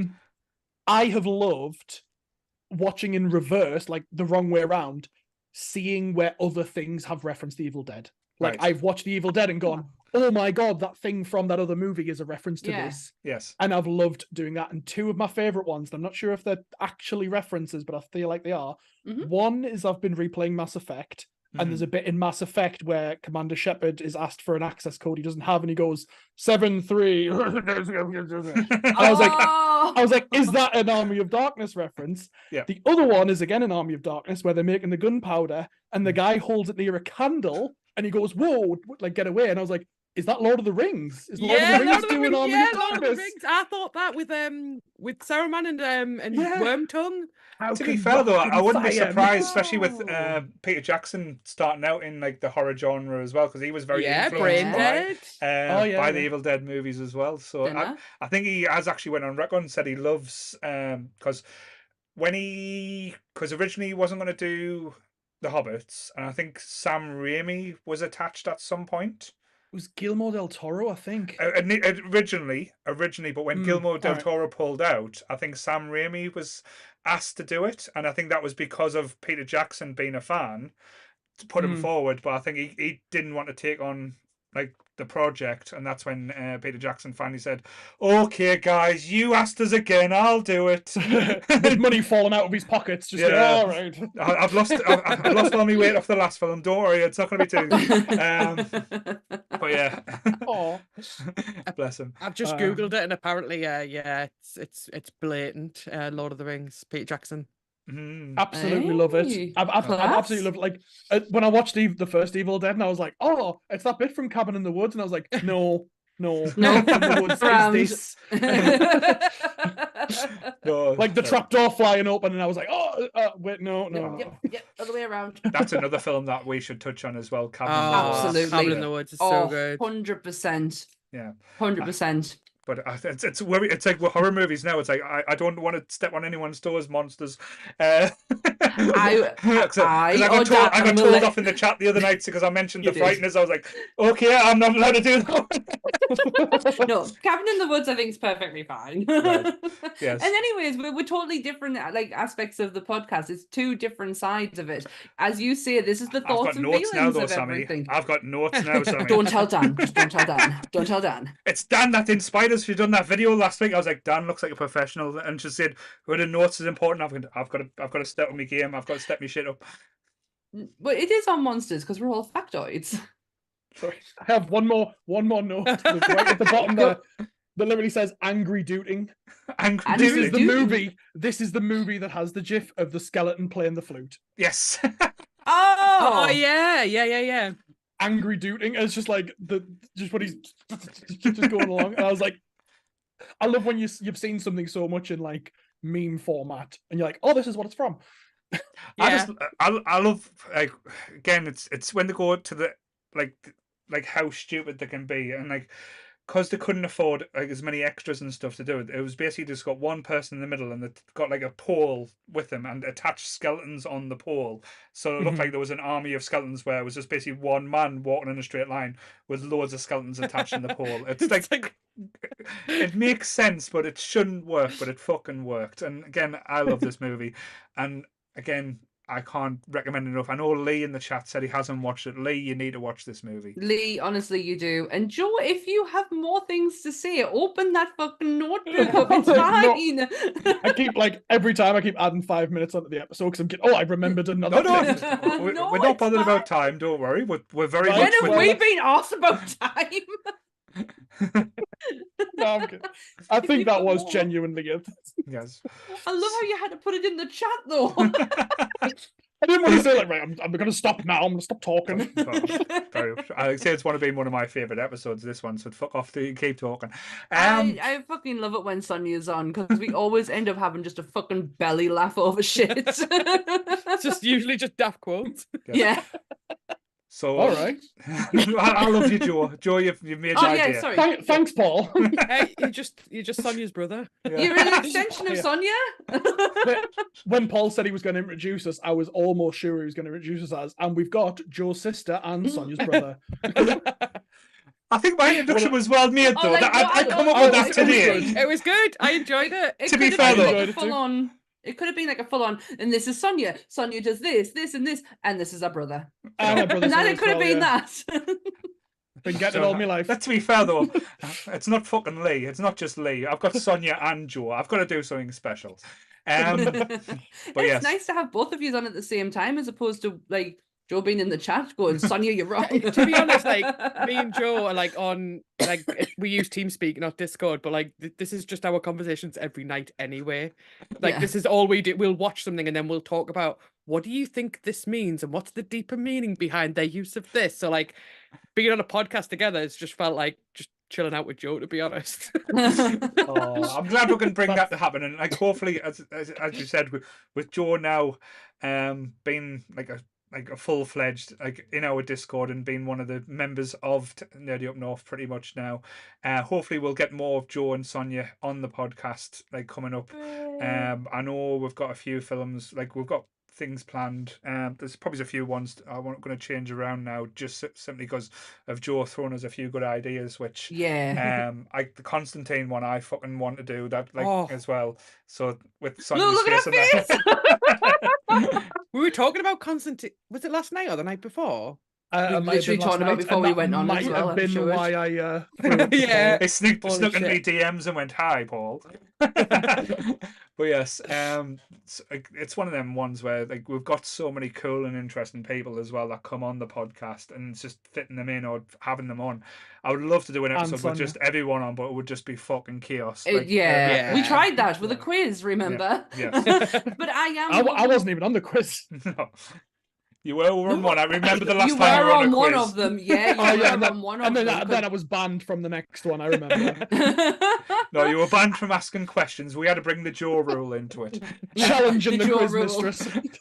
Yes. I am loving these movie reviews though that we've been doing, because it is sometimes like a walk down memory lane, and even just learning more about the movies itself. I like how I think we finally got a structure now. Yes. It's Yeah? not just Do you think? like I say, it's not We just tried so many different ways. It's when you give. I think what didn't work for us is when we were given the step-by-step guide of everything that happened in the movie, scene by scene, play. It doesn't work. Like, fair enough that you can talk No. about moments or you can like talk about plot points. I think with this one, it worked to jump around it because it's not a cohesive movie. It's a movie Mhm. full of scenes. So Yeah. to talk And about then the you like Yeah. remember something later on and go, oh, hang on, let's go back to that bit. Yeah. Because we did try and do it before where we were literally, I think, take Lost Boys, for example. We started to do Lost Boys from start to finish. So this scene, and then we'll go into this scene and this scene, and then we'll go, oh, wait a minute, no, actually, that happened before that, this happened, and it gets so fucking confusing. So I love the way that we are structuring these now. And I do get the whole, it's thoughts and feelings, and I do like that. Yeah. I do like also knowing something as well. It's fine. Yeah. Don't worry. The I love notepads. trivia, I'm not but- gonna. I'm not yeah. gonna throw the notepad away, Sammy. It's fine. Yay! Notepads for life. So I've next got week, fucking hundreds of them. So next week we're gonna fucking need a fucking binder because we are doing Oh yes. not just the One of the greatest comic books of all time, not just the greatest comic book of all time. And again, controversial opinion. One of my favorite comic book adaptations of all time. We are that is doing controversial. Watchmen. Dun, dun, Ooh. dun. So I was like edging me seat here, Paul. Edging me Yes, seat. keep you there with anticipation. Yes, I can't pull it off like I know. Tim Curry. there, yeah. Did you ever see the tweet where someone had waited 5 years to post the second part? No. It was like to the day. I'll put it in the Discord after this, but Amazing. But yes, That's we so are cool. doing Watchmen. We've got the lovely Yes. Jake and we've got Jess coming on. We'll be talking because it's going to be. I'm trying to think where I can fit in watching the movies because I'm going to watch not the original cut, not the director's cut. I'm going to watch the ultimate cut, where it's the ultimate cut. Yes, where it's got the it's got the cartoon cut into it as well. So it's got all You the need to elements. send me links of all three of them, and I'll watch the fucking lot. Because I've not got a link. I've got the actual steelbook. So I'll be he's watching got it. the steelbooks. I'll be watching it in 4K as well, so you can watch us on your big I'll TV. be watching it on a 75-inch screen telly. But yes, Watchmen is a very dear, Yeah. not just a dear film, but a dear story to me. I adore the book, the comic book. Again, if I not give spoilers for next week, is my ultimate number one favorite comic book of all times. It is breathtaking to read. It's so interesting. Plot points, characters, just everything in it is so just well done. And again, I know Alan Moore gets a lot of shit, but when he gets it right, he is a fucking wizard. He is the fucking wizard. So yeah, so we've got that next Sunday. Tomorrow, what have we got, Sammy? Tomorrow, we're going down folk horror, and we're doing The Ritual. What a film. Oh, yeah, Good film. Yes. we had a good time watching. We did. I watched that in Scotland in the middle of nowhere, and let me tell you, I was on edge. Yes, that's amazing. I was having the time of my life because I was blitzed on Bookfast and I was heckling Sonia the whole time. Oh, I love that. It was so good. Like I'd seen so many reviews when I was like, we need to watch this, and it was done so well. I'm looking forward to that episode. It's so good. Honestly, Dan is in her fucking element in this movie, especially when we get to the monster side of it. We both managed to get the book itself is, if you are a Spotify Premiere customer, you can get the book for nothing. So and it's only 11-hour book, which I know doesn't sound like it's 11 hours, but my working day is 10 hours. So I was like, fuck, I could get that done. I can get that done. That's fine. I got halfway through and realized how different it is from the actual movie, that I was like, where do I want to go? So it is absolutely brilliant. It's on tomorrow, 7:00 on YouTube, and it'll be on anywhere you get your podcast from Tuesday. Yes, and I'll send you over the images tomorrow. Don't Thank forget you to very remind. much. I will not. Then after that, we've got the naughty boys, Jake and Adam, Yeah, straight after us. gaming up north, doing on Twitch. They are talking about a controversial game, shall we say? Duke Nukem, come get some. Controversial character. You know yes. what? At the end of Army of Darkness, Hail to the King, I was like, this is silly. I was thinking about Duke Nukem, and I remembered that they're talking about Duke Nukem this week, and I started like humming the tune. They get and I'm really excited to hear Adam's cover of it. Oh, excellent! I was just like, I'm looking forward to hearing that because I used to play it on the bass, and I was just like, oh, I get to hear it again. I get to hear a rendition of it. So, yeah, I'm excited for that. But what I do love about like say Duke Nukem as well, because I remember when I first got it, it was one of them games where you couldn't buy. You had to get a copy disc off your friend, off a friend of a friend, and you could only play it on the PC. And the only reason we played it as a kid is because when you went into the strip club, and if you shot close to the strippers, they used the nipple tassels used to come out, and you used to go woo. So it was all about making the nipple tassels spin. Fuck killing the pigs. It was all about the strippers. Fair dues. So yes, no, I know what he's talking about. I know what he's not. But yes, also as well, just to give a big shout out to Captain Goodwill and Graham. It is their 1 year anniversary of Trekking Up North this Friday. Wow. 52 weeks we've been putting up with their craziness, and they've, like I say, fair enough, they haven't got bored. They're still with us. They're still doing it. And their passion just gives everyone life as well, because I've never known anyone love something as much as they love what they do, and they do take it so and again, even if you're not into Trek, watch Trekking Up North just for the lols, just to see people loving what they love, and it's just beautiful. And this episode is all about the candle slags, #candle slags. So if you're watching, get on Twitter, get on Instagram. All I want to see is #candle slag. We've got to make that a thing. Get it in the comments right now. Come on. #candle slag. Absolutely going to be late for Sonia's stream on Friday night watching the end of Trekking Up North, because I'm excited for Sub Rosa. Yes. And then, as I said, we haven't got gigs up north, but we are working on, like I say, a guest. I hopefully will be coming on. Just need dates. Just say the Hounds of Love may be calling, but that's just a teaser. If you get that reference. If it doesn't happen, I'm going to look like a complete arsehole now, but still. But yes, talking about the Northeast and Sunderland music scene, so that'd be quite interesting. If you haven't watched the episode, it was an absolutely brilliant episode with Kai from last week. Such a nice guy, such a down-to-earth person as well. And if you haven't watched it already, watch last night's episode with Taffeta Darling. And again, this might sound disingenuous or not right coming from me. She is such an inspirational figure to any female nerd out there, for just being so bloody minded and being so talented and so she works harder than Goodwill, put it that way, and that's working fucking hard. And just to mirror what Paul said, I put a post up earlier because she was a huge and she still is a huge inspiration to me, especially when females are out there looking for someone within their community, and you have that form of representation, and like, oh my god, look, there you are.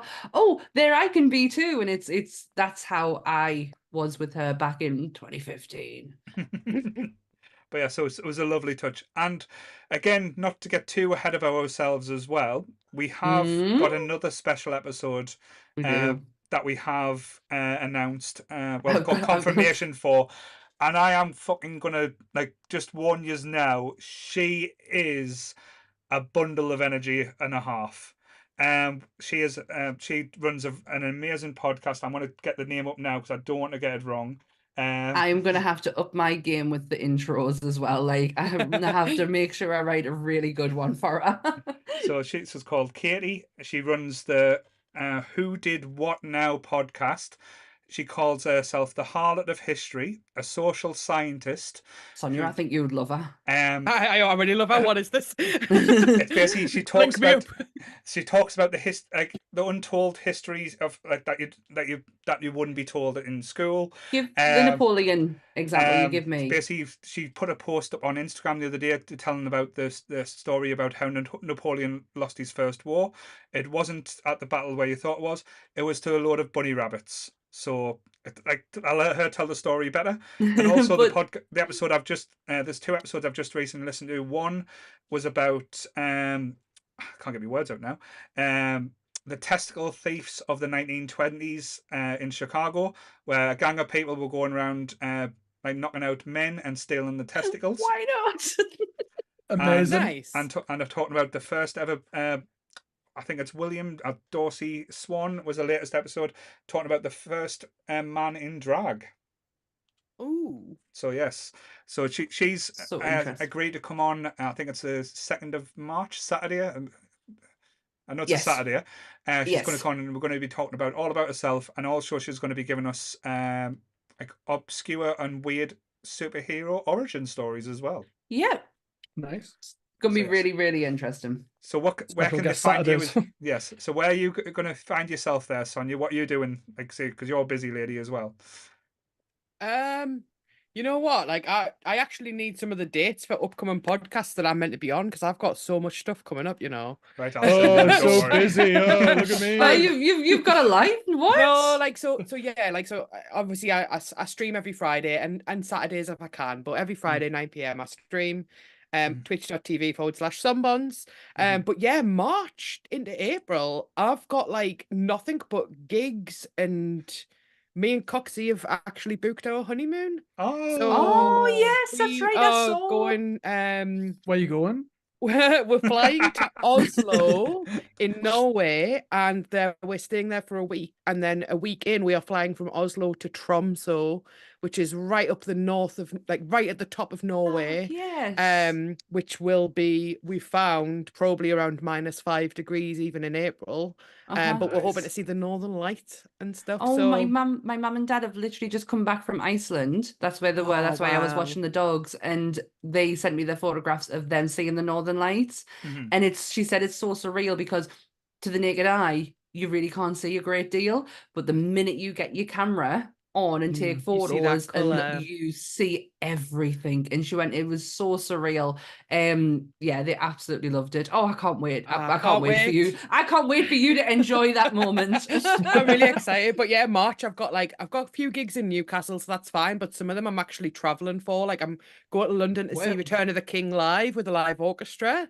Let's push her mic now.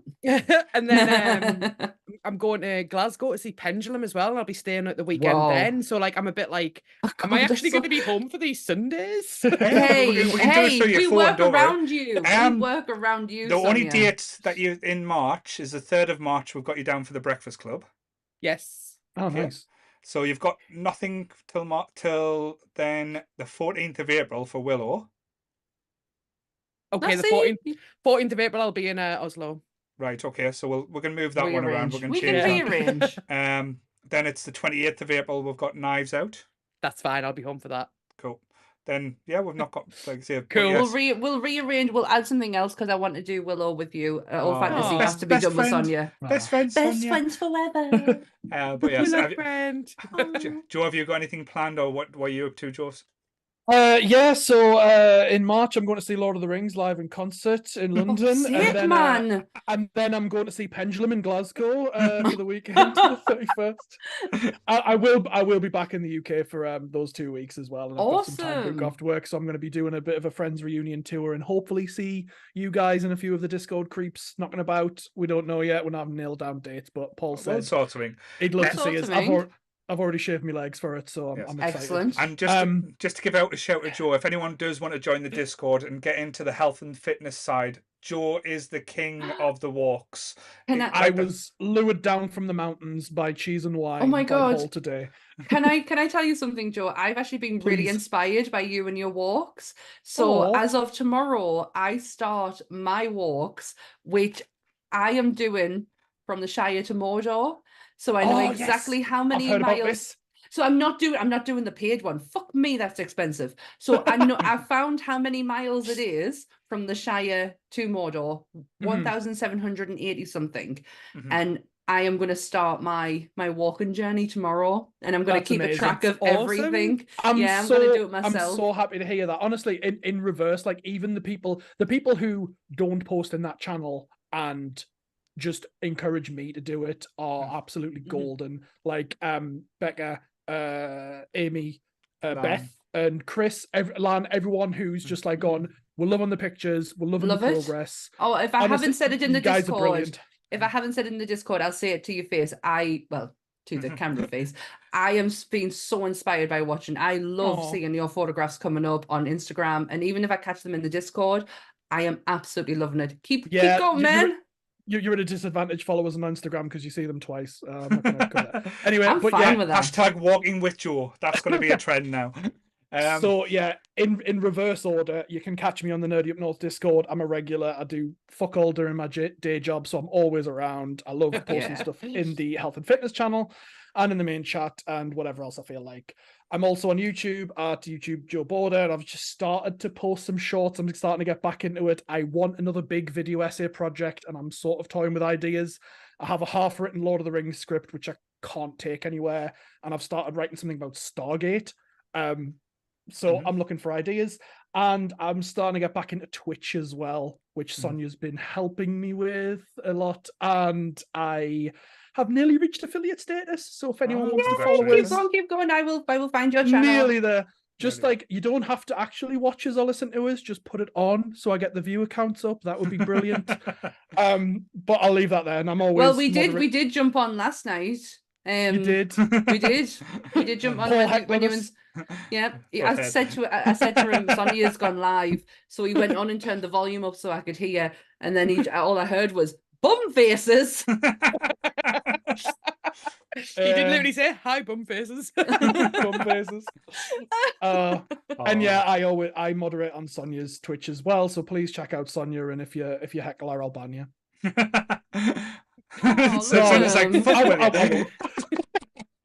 No, he won't. No, I banned one of our actual regulars once by mistake because I thought they were posting spam and they were just posting a joke, and I was like, banned. And then Sonia was like, Joe, what are you doing?